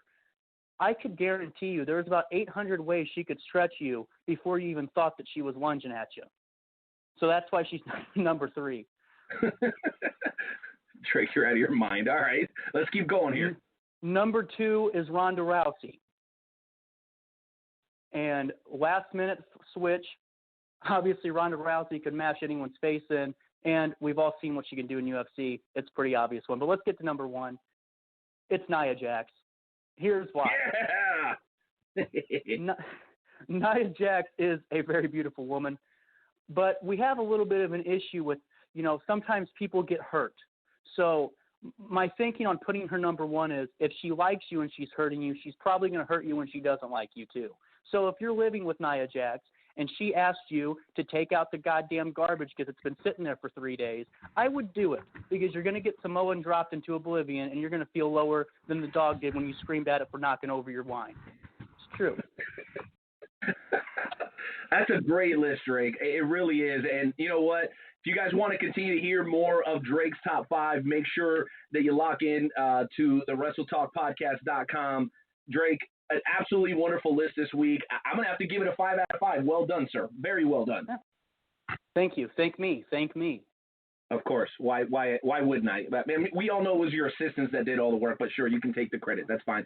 Before we move on to our featured interview of the second hour, allow me to remind everybody that this show is made possible by the members of the Wrestle Talk family and also our wonderful sponsors, including Kincaid, the best up-and-coming retro arcade in Kansas City over at the Oak Park Mall. Make sure you go over there and tell them the Wrestle Talk podcast sent you, as well as the Conspiracy Farm with UFC Hall of Famer Pat Milicic and our boy Jay Hollywood. You guys can find them on all podcasting platforms. Also, Esports Bar KC, where we host all of our pro wrestling watch parties over in Shawnee, Kansas.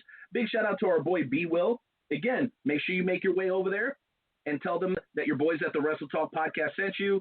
And last but not least, Royal Mills Transportation, providing all your transportation needs here in the Kansas City area. As a matter of fact, if you're on I-70 and listening to our boys at I-70 Sports Media, all you got to do is hit up Royal Mills Transportation, and he'll get you from point A to point B. No worry about DUI. You want to take your lady out on the town. Expert service with an absolutely personal touch. Our boy DeJuan Mills over at Royal Mills Transportation. With all that said, Drake, I'm going to put a lot of pressure on you, buddy, because our next guest is somebody that we've been looking forward to talking to for a very long time. And guess what? You get to do the introduction. The floor is yours, my friend. Well, I figured you would because, I mean, it's only fair. We all, you know, you got to do David, so I guess I got to do, you know, I was really excited. So are you ready, Renee? I am. All right, ladies and gentlemen, there's only one way to introduce this man, and that is he is a revolutionary power player in the industry that is professional wrestling. Ladies and gentlemen, the one, the only, Mr. Al Snow. Welcome to the show, Al.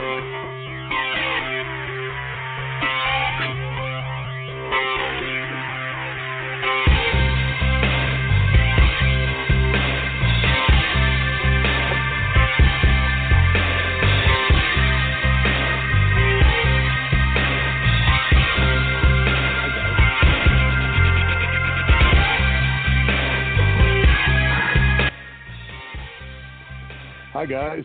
How are you? Thank you for the very nice introduction there. Mr. Snow, welcome to the show. You're talking to Night Owl, my partner in crime, Drake Lee. Thank you for making time for us tonight. Thank you very much for having me on and giving me the time. I really appreciate it. Awesome, man. Well, we're going to try to do the best with the time that we have this evening, so I'm going to go ahead and get right into it. There's obviously a lot to encompass throughout your career. I'm personally very interested in everything you're doing with OVW and the development of the young talent in today's business. But one of the things that really drew me back to you as a fan was your involvement with Collar and Elbow. I've got some friends here in the Midwest who took advantage of Collar and Elbow, and I know you were heavily involved with it. Can you talk to us a little bit about the inspiration behind Collar and Elbow and what your aim was when you went ahead and kicked that thing off and started supporting it? Well, Collar and Elbow was created by myself and my partner, Rod Hicks. We wanted to try to give wrestling fans a wrestling brand that kind of represented the passion for wrestling that, you know, other sports entertainment had, like football, basketball, baseball. You know, football had Under Armour, basketball had Nike, you know, baseball had Nike, Adidas, things like that. That, you know, those people that were fans of that could, you know, buy attire and could represent their passion. And And we both felt like, as grown men, we didn't want to have another man's face on our chest, which is Same. what typically was typically out there as far as wrestling merchandise was concerned. And normally when you're a fan of wrestling and you wear, some kind of merchandise that you're really happy with, there's always some guy at an event at a public place that's like, hey, why you like wrestling? What do you know that's fake? And it's like, well, thank you, Angela Lansbury. How long did it take you to put the clues together to solve that mystery? And so we wanted to create designs that were more like street fashion and were cool, and they'd have aspects of professional wrestling in them. And if you were a professional wrestling fan, you get it, you understand it. And if you are not a wrestling fan, you just think it looks like a cool shirt, so you don't have to deal with that kind of business. You can still wear it and represent what you enjoy, and it communicates to you. And then there's always those closet wrestling fans that are out there at a party or at a get together that they recognize when you're wearing it and identify with it, and and it means a lot more to them as well. So if anybody wants to, they can go to collarandelbowbrand.com and check them out. We've got some sales going on right now with some of the older designs, because we always come out with new designs every 3 months. So we just came out with the fall designs, and then we'll come out with winter ones. And the other part of it too was we wanted to kind of help out the independent wrestlers, because it's Lord knows it's hard enough to make a living just wrestling, and a lot of guys rely on selling merchandise and stuff. But the problem is that if you're not sufficiently over as a brand yourself, like if you've not gotten enough exposure, to any certain degree with an audience, it's really difficult to sell, your own merch. Like T-shirts are really a hassle and expensive to buy and they are. And to carry around. I mean, and then maybe you sell one or two at a show. I mean, the return's tough to get. So it was a genius of my partner that, any new business, the struggle is always to find the best and most effective way to market what you're doing and not spend a ton of money.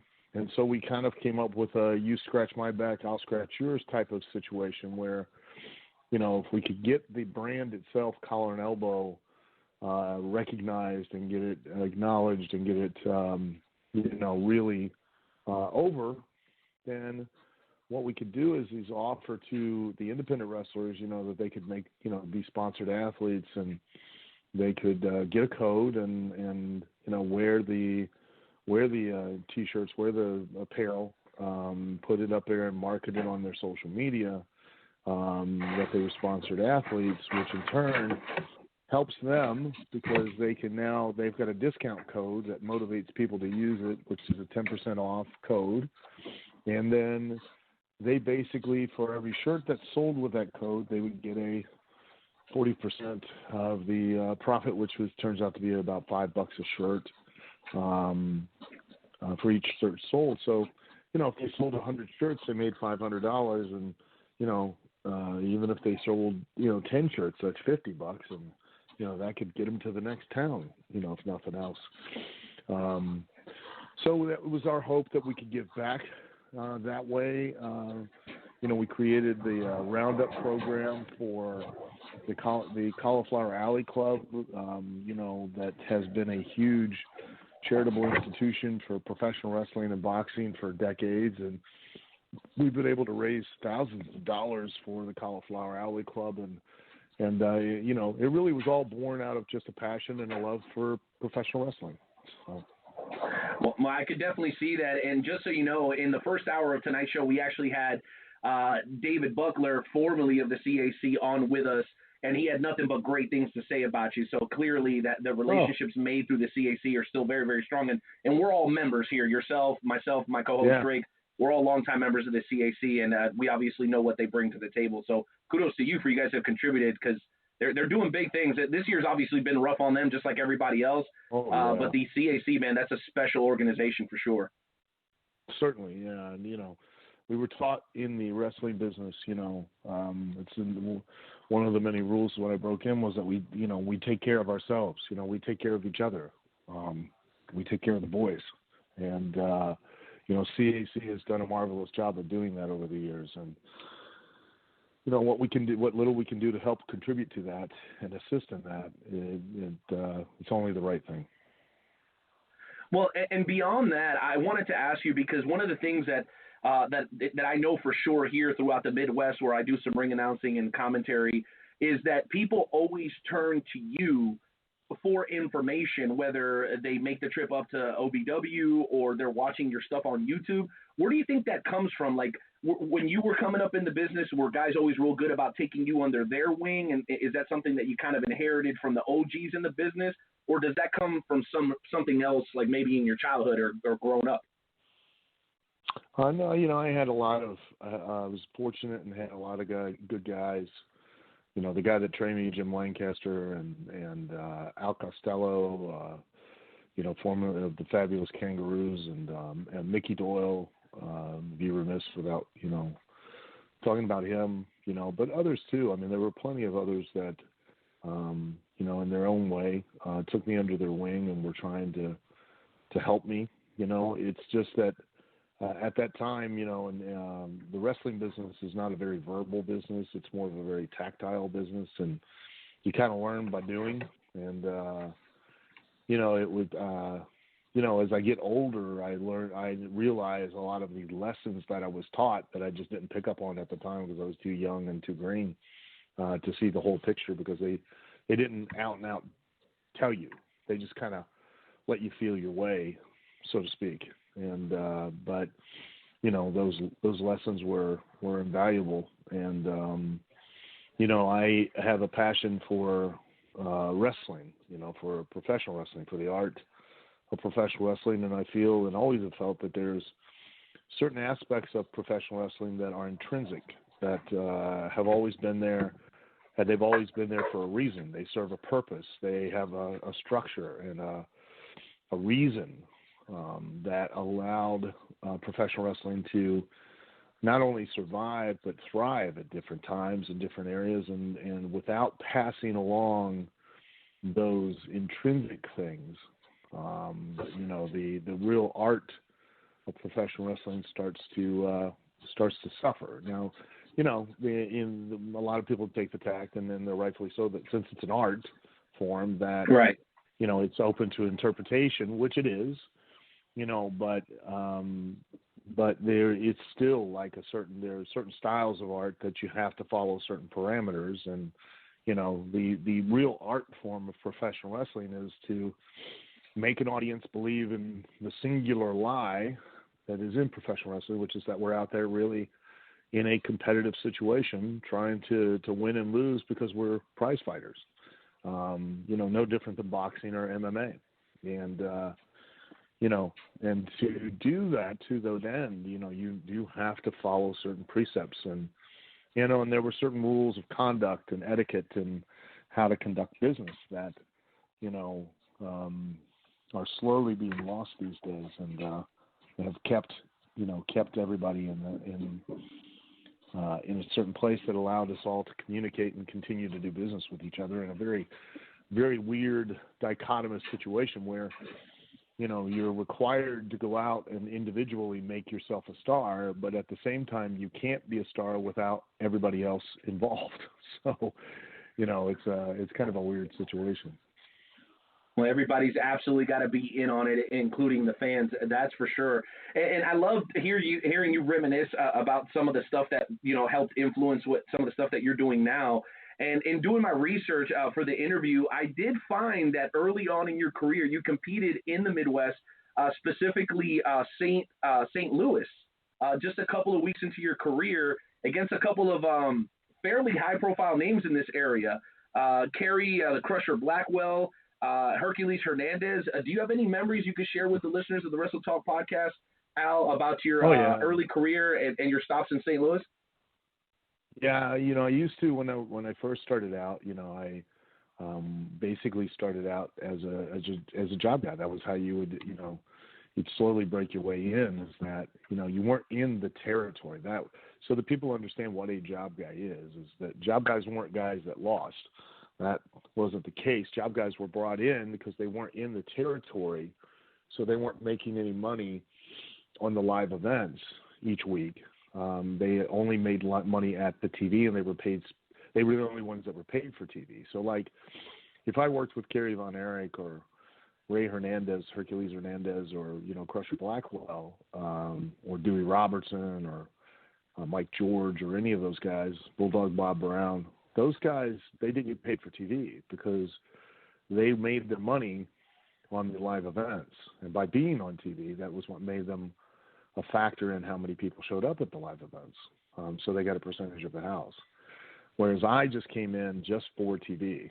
I was there for the day, and I got paid per tape, and usually they did 2 to 3 tapes, you know, at a time. And so you work 2 or 3 times.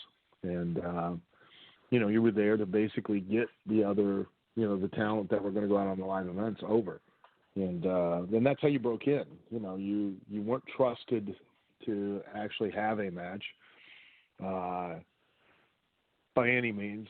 And you were always put in with, you know, someone that had far more experience than you, you know, and then they led you. They told you what to do, when to do it, why to do it, you know, how much to do, when to speed up, when to slow down, when to stay down, when to get up, when to fight back. You did nothing on your own because they just didn't trust you. And it took a long, slow process to develop that trust. And I, you know, I broke in May 22nd of 1982, and then I went to St. Louis for the first time, out to Wrestling at the Chase for Sam Muchnick. And 2 weeks later, after I'd had my first match, I was out there, and I had my first TV match with Kerry Von Erich. And then the next match was with Ray Hernandez, who messed up a neck breaker, and we clunked heads and swelled up my left eye like bigger than a $3 honeydew. I couldn't see out of it for I don't know how many a week or two, and then it gave me a concussion, and you know, so that was one of many starting from that point on, and you know, that was the beginning of going in. I would go out. I'd work for, you know, in Missouri, you know, to go to the Chase and do the TV matches, and go to Minnesota for Vern Gagne and do the TV matches, and down to the Paphos in Eastern Kentucky and Tennessee and do TV matches, and up into Windsor and, you know, work for, you know, George Cannon, and then over into Indianapolis for Dick the Bruiser. And so it was fun. Man, that sounds fantastic. Thank you for sharing that. And my final question before I throw it over to my co-host Drake is I'm curious about your time with Jim Cornette in Smoky Mountain. I know that was, again, early on in your career. Do you have any stories or memories of working down there? Well, that wasn't too early on in my career. I mean, I met Jimmy early because I used to when WCW, the Crockett's, started to come up and run Sheik's old territory in Ohio. They would use local guys for the undercard on the house shows, and so Jim, who had used to work for Crockett, you know, would get him booked and get me booked, and a couple of other guys. And I met Cornette then, and then I didn't actually work for Cornette until 1995 in Smoky Mountain. He brought me in to kind of be a smart-ass heel, and because he had seen me prior to that, you know, he never really had an interest in me. Always thought I was a good hand, but never really had an interest because I didn't have a definable personality or anything. And he saw me as a corner man for Dan Severn, because I had trained Dan Severn for his first appearance in UFC for UFC 4, and I kind of was a bit of a smart aleck, and you know, Dan had won the first 2 fights, because that was back then. It was 3. You had to fight 3 times in a single night. It was a tournament, and the guy was asking what he was going to do after the second fight. And, I knew he was trying to get Dan to put Hoist over, and Dan wasn't he wasn't in a frame of mind to speak, and so I just grabbed the mic and said, what do you think he's going to do? He's going to go back in the locker room and have sex. And the guy immediately pulled the mic away, and apparently Cornette thought it was hilarious, and called me up and offered me an opportunity to come down and work, and so I did, and really that was what opened. And that's one way to get over. Yeah, that's good shit. But that was what opened the door to an opportunity with WWF with Vince McMahon, and to kind of start going the right direction. So I can't thank him enough. I owe him a lot. Wow.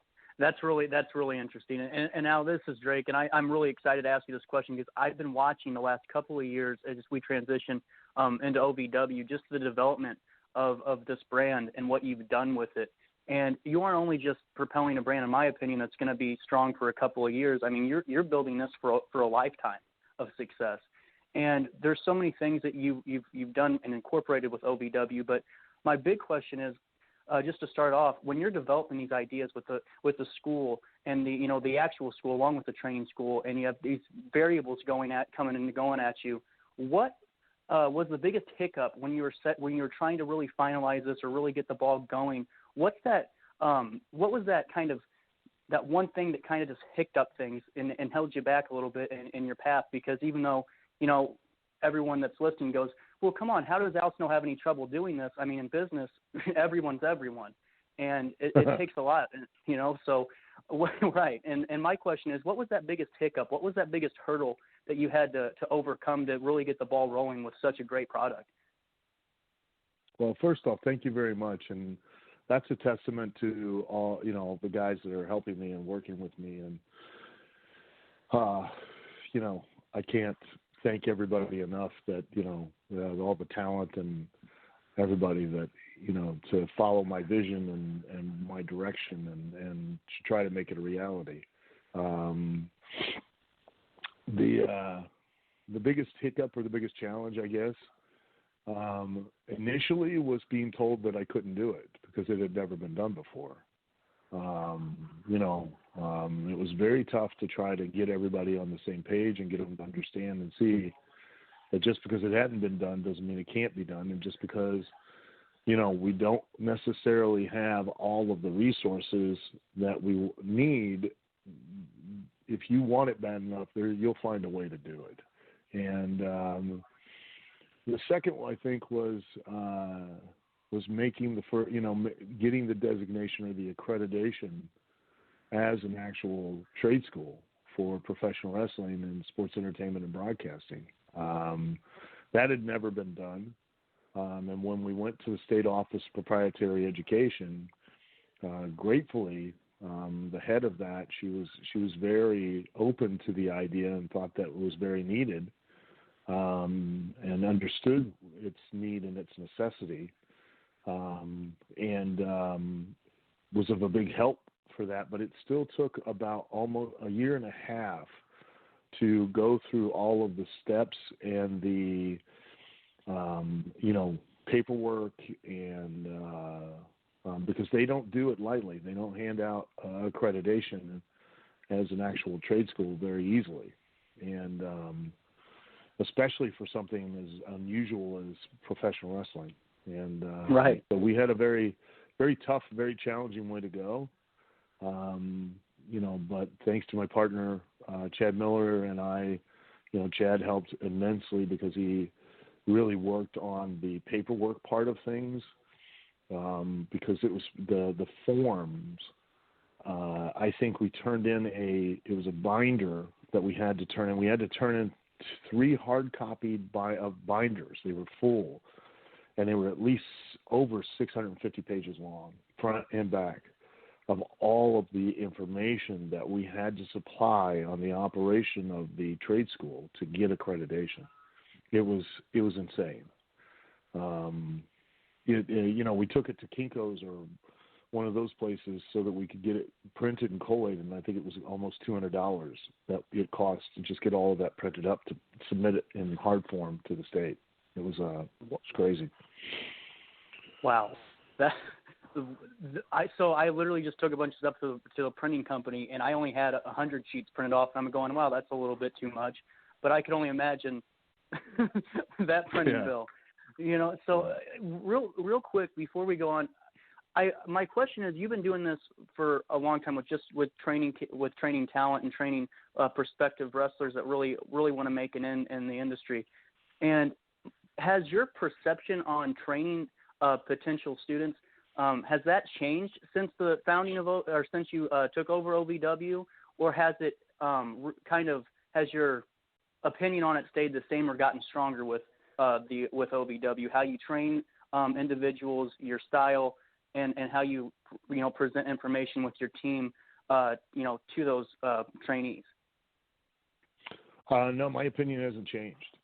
In fact, it's only enforced my opinion about what's so severely lacking when it comes to training for professional wrestling these days. There are, there is no one particular way per se to do it.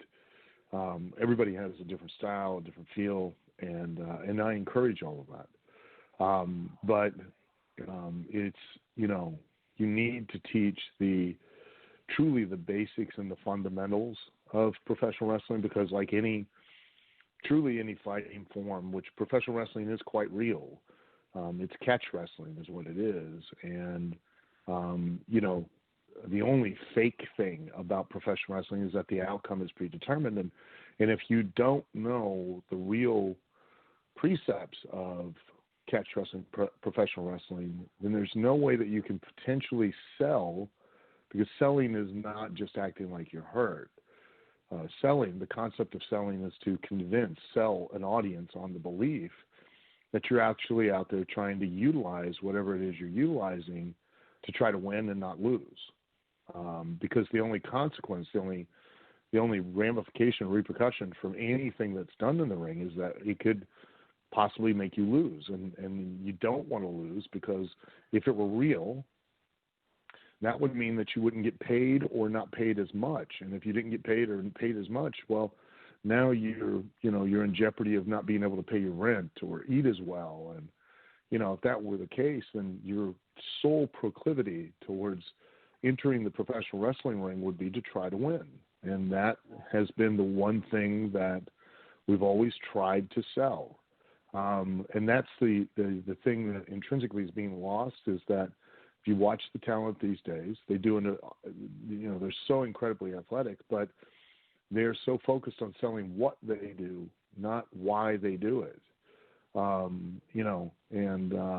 And so I need desperately to instruct the talent these days on the proper timing, footwork, and distance, so that they can not only perform believably, convincingly, but also intensely without being able to convince their opponent, but only convincing their audience. So that way, not only will they have a successful career, but they'll have a very lengthy run.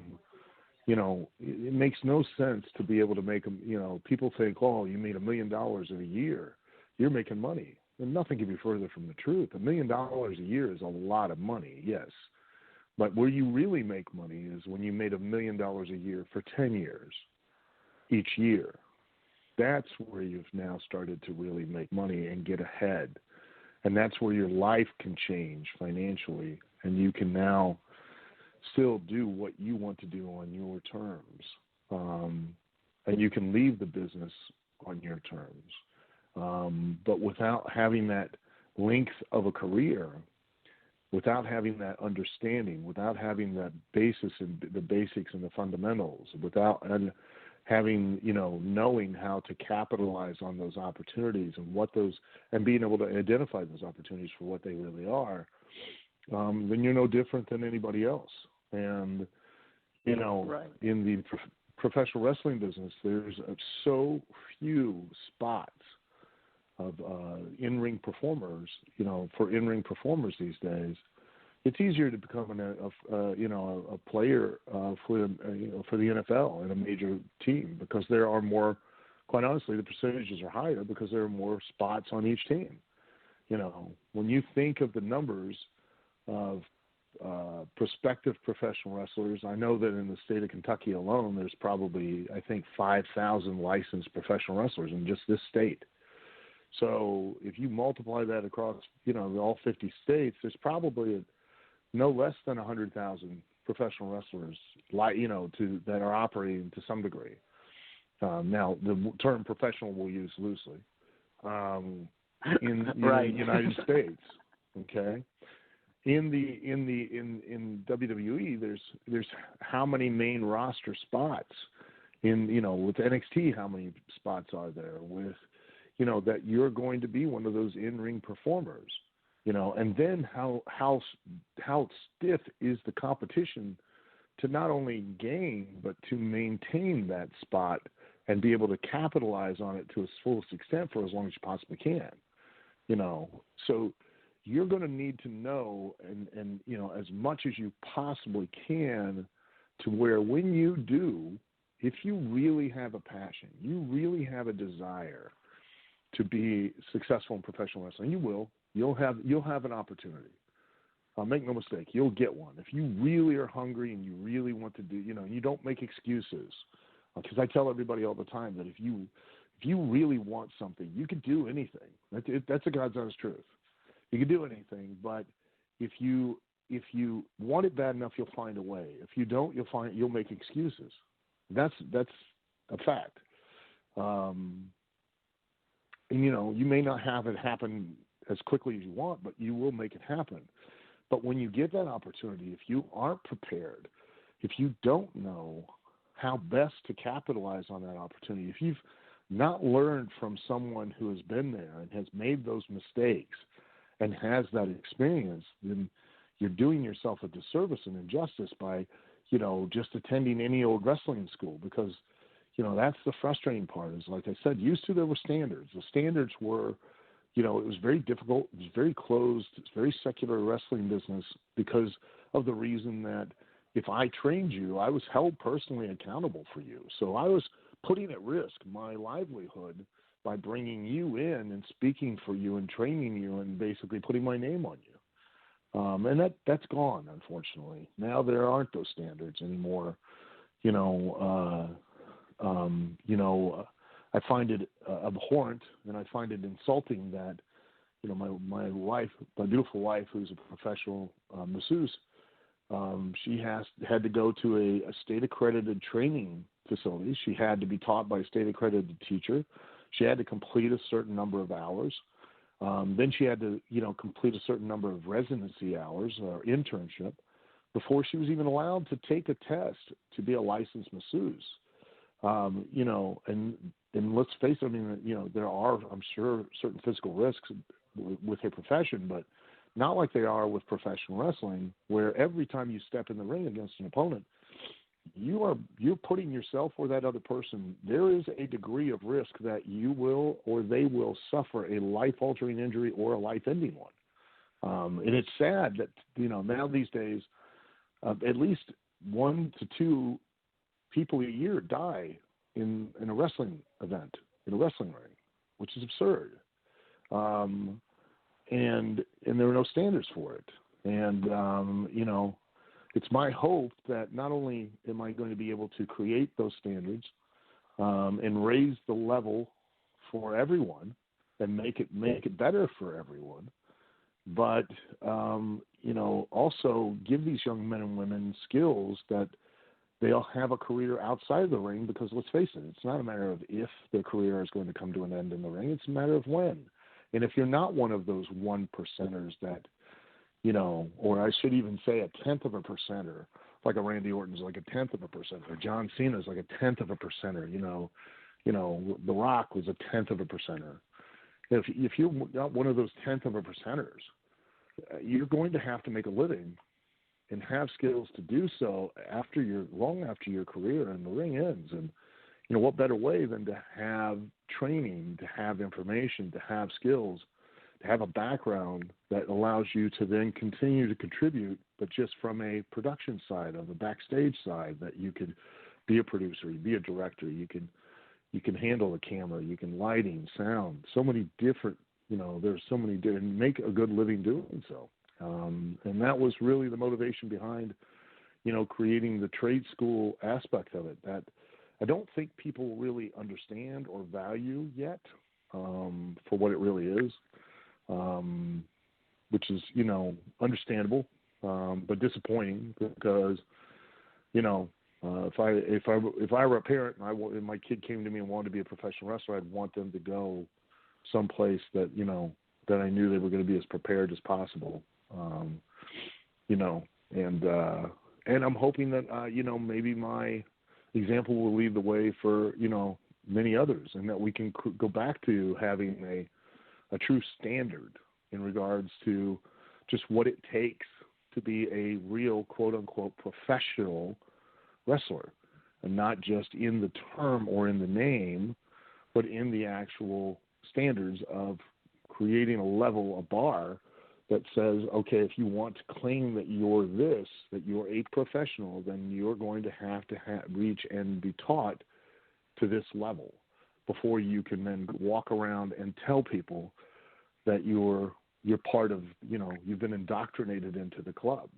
Because unfortunately, that's not the case these days. Anybody can rent a building, and anyone with any level of experience and understanding can, simply say, hey, I'm a professional wrestling trainer, and if you want to get into the wrestling business, come on down. And,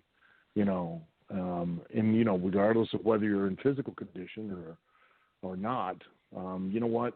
It doesn't matter. As long as you can afford to pay the tuition, we'll let you in the door.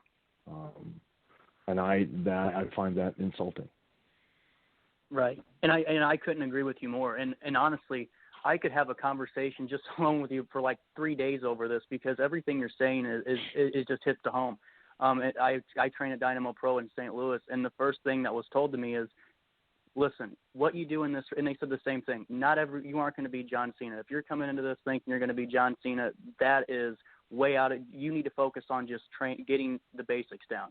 But the big thing was, you guys have to have a career or some type of, way to make money on top of this, because a lot of guys came into with the impression I got, some new guys, and even I did, we're going to make it right away. We're going to be on, we're going to be on TNT. We're going to be on USA in 3 months. And that's the furthest thing from the truth. And what I do is I watch a lot of old seminars, and I watched one that you gave, and it was in Canada, and you actually used Dynamo Pro's wrestling ring.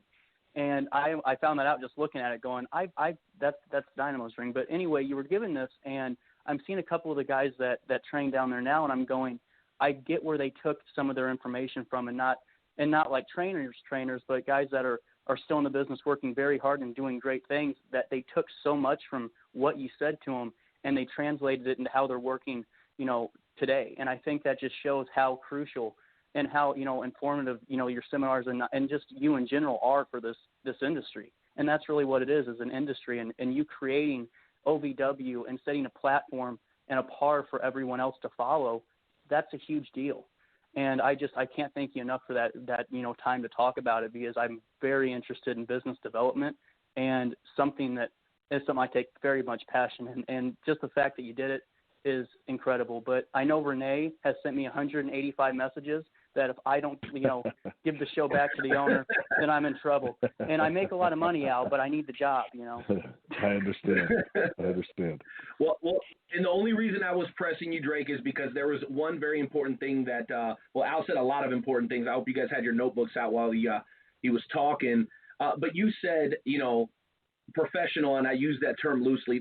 There's a guy that I think we're both very familiar with that I think exemplified professionalism. He was actually a 2-time guest on the show. And the second time he was on the show, Al, he actually called us to keep his commitment. In order to be able to keep his commitment, he actually called us from the emergency room of a hospital. And no matter what we said or how many times we messaged him, we're like, hey, buddy, if you want to reschedule or cut it short or whatever, then we can do that. But there was no hesitance. He wanted to do it. He's like, what the hell? I'm just sitting here staring at the goddamn wall. All there's on TV is a bunch of crap. So what would I rather do than be talking wrestling? And that man, God rest his soul, is none other than Tracy Smothers. With the little bit of time we have left, we'd also like to get into a little bit of a trivia competition with you so we can end things on a high note. But, man, please do us a favor and talk to us a little bit about Tracy and your experiences with the late, great Tracy Smothers. I was blessed to meet Tracy, back in '95 when I first started in Smoky Mountain, and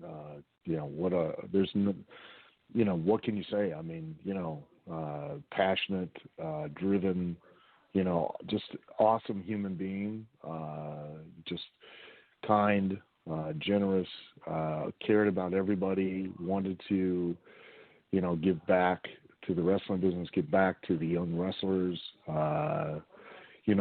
and try to acquaint them with what was really important and what really mattered.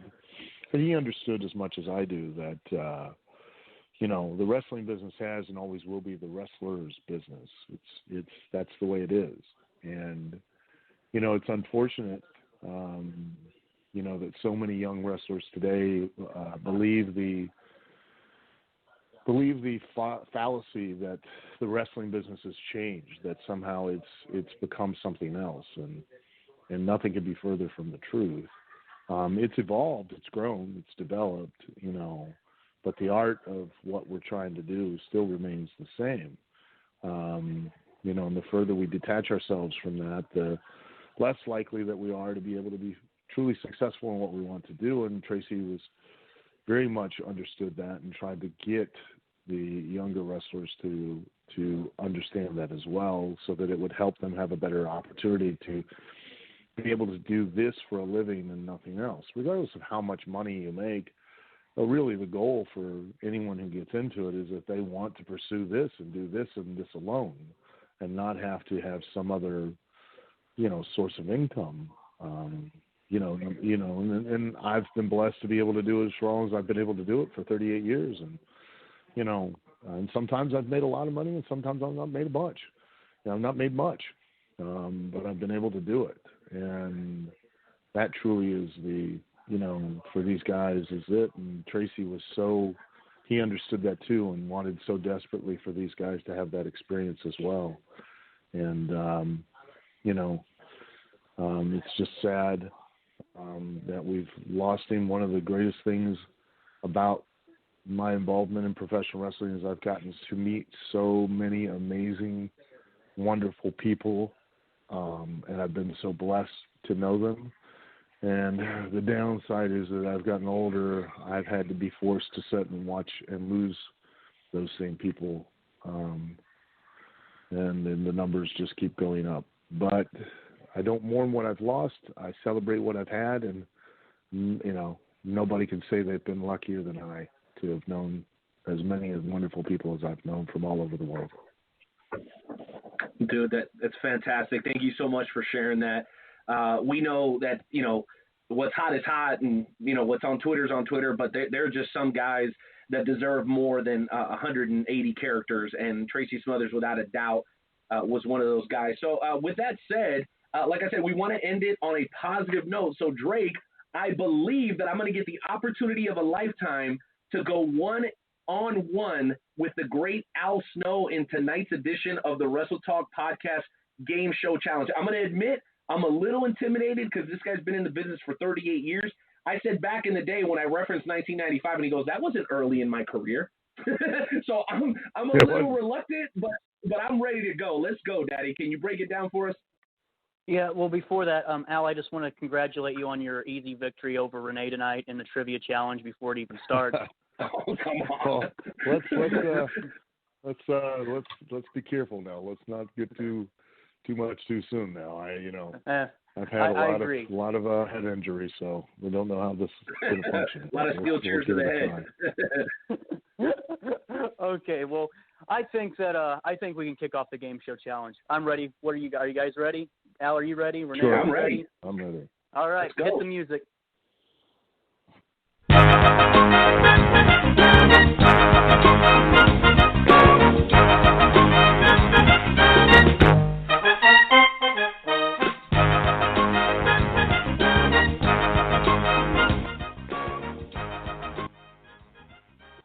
All right, ladies and gentlemen, welcome to this week's installment of the world famous. The theme song to the $100,000 pyramid. That's right. Hey, copyright infringement. We don't say the name, but yes, Oh, you nailed it. That's all good. Go ahead, Ray. Ladies and gentlemen, welcome to this week's installment of the world famous Wrestle Talk Podcast Game Show Challenge. Tonight's contest is scheduled for the best 2 out of 3 falls. Our contestants on this episode of the Wrestle Talk Trivia Game Show Challenge is yours truly, the Night Owl Renee Martinez and Al Snow. In a few moments, I'll be asking them 3 questions about particular professional wrestling and a certain topic. Whenever you think you know the answer to the question, just shout it out. And Renee, good luck. You're going to need it. With that being said, Survivor Series is a week away. Tonight, the Game Show Challenge category is the new champion. I will give information about 3 famous professional wrestlers who won championships at Survivor Series. When you think you know who I'm talking about, please shout out your answer. The first person to win 2 falls will win tonight's contest. Ready? Got it. All right, What so about you, Renee? you start saying the clues. You start saying the clues, and as soon as we think we know the answer, we just shout it out, right? Yes, sir. Okay, cool. Just want to make sure I was clear. Let's go. All right. In the first WWF Championship match held at Survivor Series in 1991, this future WWE Hall of Famer defeated Hulk Hogan Undertaker. to win. Ultimate Al Warrior. Snow is up 1-0. Dang it. Okay. All right. I kind of knew this was going to happen, Renee, but it's okay. It's okay. We'll get through this. Shut up, Drake. Question 2. At the 1994 edition of Survivor Series, this former WWF champion, and 2013 Hall of Famer used the acting skills of Owen Hart to convince his mother to throw in the towel as Bret Hart locked in the cross-faced chicken wing. Bret Hart. To win. Vince McMahon. Wrong. No, that would be, wouldn't that be Bruce Hart? Not quite. I'm going to keep going, and if you guys know the answer, just shout it out. I'm sorry, that was Bob Backlund. You're right. Absolutely. Dang it! Wow, Took me clean a sweep. second. Who saw that coming? I did. We have another question, though, and I'm going to tell you right now, though. Sure, I'm going to avoid the sweep right now. I'm going to avoid the sweep. let's hope so. Okay. Because I will never let Renee live this down because I called the mauling. Okay, question 3. At the 1995 Survivor Series, this 2-time WWE Hall of Famer defeated Diesel in a no disqualification match to become the WWF champion. Shawn Michaels. Wrong. Two years later, he was. You're right. It is Bret Hart. Ladies and gentlemen, we have a mauling. I choked. I knew all the answers. I just got nervous and choked. Damn it. Well, Al, I got to tell you this. There's no better way to reward you for just killing Renee in this challenge than with this music. Play it, please. What a mauling, Renee. I swear, I feel like that, but I feel like I just got hit with a mannequin head in the stomach like 18 consecutive times. That's how I feel right now, bro. I'm done. How do you think we feel? We had to listen to this. We had to listen to the mauling. Oh, we feel. You called it, but you know what? I was happy to have participated in it, and I'm even happier to do this. Number one, to welcome Al Snow as the newest member of the Wrestle Talk family, and number two, Al, we know you're extremely busy, but we would love to be a platform for you, OVW, and anything you've got going on, brother. Anytime you want to come on and get the word out, particularly to the fans of the Midwest and the Upper East Coast, which is the primary area of our coverage, just know you have a home right here on the Wrestle Talk podcast, man. Thank you so much for your time. Thank you guys very much. I really appreciate that, and I appreciate you guys giving me time tonight to kind of, talk about the trade school and what we're doing here in OVW. We're doing a lot of big things, and we keep getting more and more national television access every time we turn around, and international as well. And, we're hoping to just keep building the platform and giving, the next generation of wrestlers a place that they can learn and develop, and then the older wrestlers have had their run to come back and have a place to reinvent themselves and possibly get another run, and give the fans, a little bit of an alternative to everything else they see out there. So. Wow, and Drake, if you would indulge me, this is, I'm 1984, right? That's when I was born. If you would indulge me and allow me to do this, ladies and gentlemen, the winner of tonight's Wrestle Talk Podcast Game Show Challenge, the Avatar, the 5-Star Ninja, Leaf Cassidy, Shinobi, Diamond Dave, Masked Ninja, Small Show, Steve Moore, and of course, the one and only Al Snow. I just lived out a lifelong dream. Thank you for letting me do that, bro. That's awesome. Drake, say goodbye, man. Hey, Al, I can't thank you enough. Like I said, I could have a conversation about what you're doing with OVW for like a week and a half straight, because what you're doing is incredible. It's trailblazing, and I can't wait to see what happens in the next couple of years. Thank you so much. Oh, thank you guys very much. And anytime you want me back on, just let me know. I'd be more than happy to return. Thank you. You got it. Great peace, brother. Safe travels. We will. Drake, brother, the maiden voyage of the Night Owl and Drake Lee. Bro, I'm telling you, this could not have gone any better. I have to get your thoughts on what was definitely one of the funnest shows we've ever done, man. I can't. So, folks listening to the show right now, mark it on your calendar. What's today's date?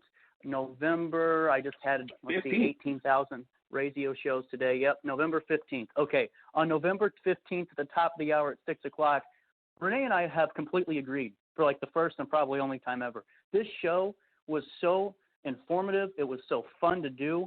And what I think the biggest takeaway from the show is, Renee, is that this industry isn't going away anytime soon.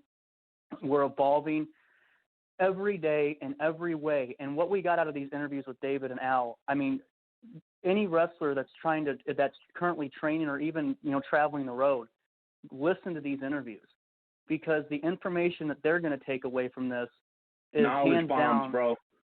2 hours of knowledge bombs. Crazy. Amazing. And you know what, Renee? Thank you for having me on. This is the only time I'll say the T word. Thank you. Thank you. Because well, ladies and gentlemen, go ahead. I was just saying, because it was really informative, and I learned. Actually, I had a joy doing it with you, and I'm glad that we got to have our greatness, our individual greatness, combined into one just great show today. So thank you guys, Renee. Thank you, and I will see you guys very soon. No question. It was like Captain America and Tony Stark teaming up, like the Avengers, except I'm definitely Tony Stark. No question. Amigos, I don't know who. Your boy, the Night Owl, on behalf of Hardcore Hoss, our audio engineer, my co-host, and I hate saying this, the thoroughbred of lust, Drake Lee, that brings us to the conclusion of episode 320 of the Wrestle Talk Podcast. Huge thanks again to all of our wonderful sponsors. Make sure you visit the merch booth for more information on them over at WrestleTalkPodcast.com, and we will catch you guys very, very soon. Everybody have a great night, grace, and peace. Hoss, hit the music. We're out of here, Daddy. Young Shine on the track, boy.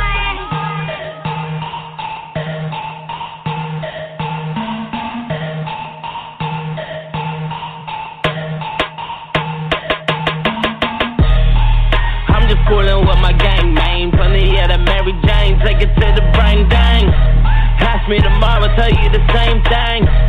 If you ain't with us, that's a damn shame. Yeah, they just ask me what I'm doing. So I tell them that I'm coolin'. Yeah, they ask me what I'm doing. So I tell them that I'm coolin'. About to make a ring, grab your ponchos. But don't you touch my chips and cheese, because it's nachos. And now I got lettuce, so I got tacos. So now I got more green than a top nose. So I got your top pick, yeah, I mean your top chick. Got her legs in the air, like she missed the drop kick. I'll even eat an Asian broad, so I need some chopsticks. Everybody gon' say it's rockin' when I drop this. Oh, I'm riding with like 4 bitches, and then I leave it.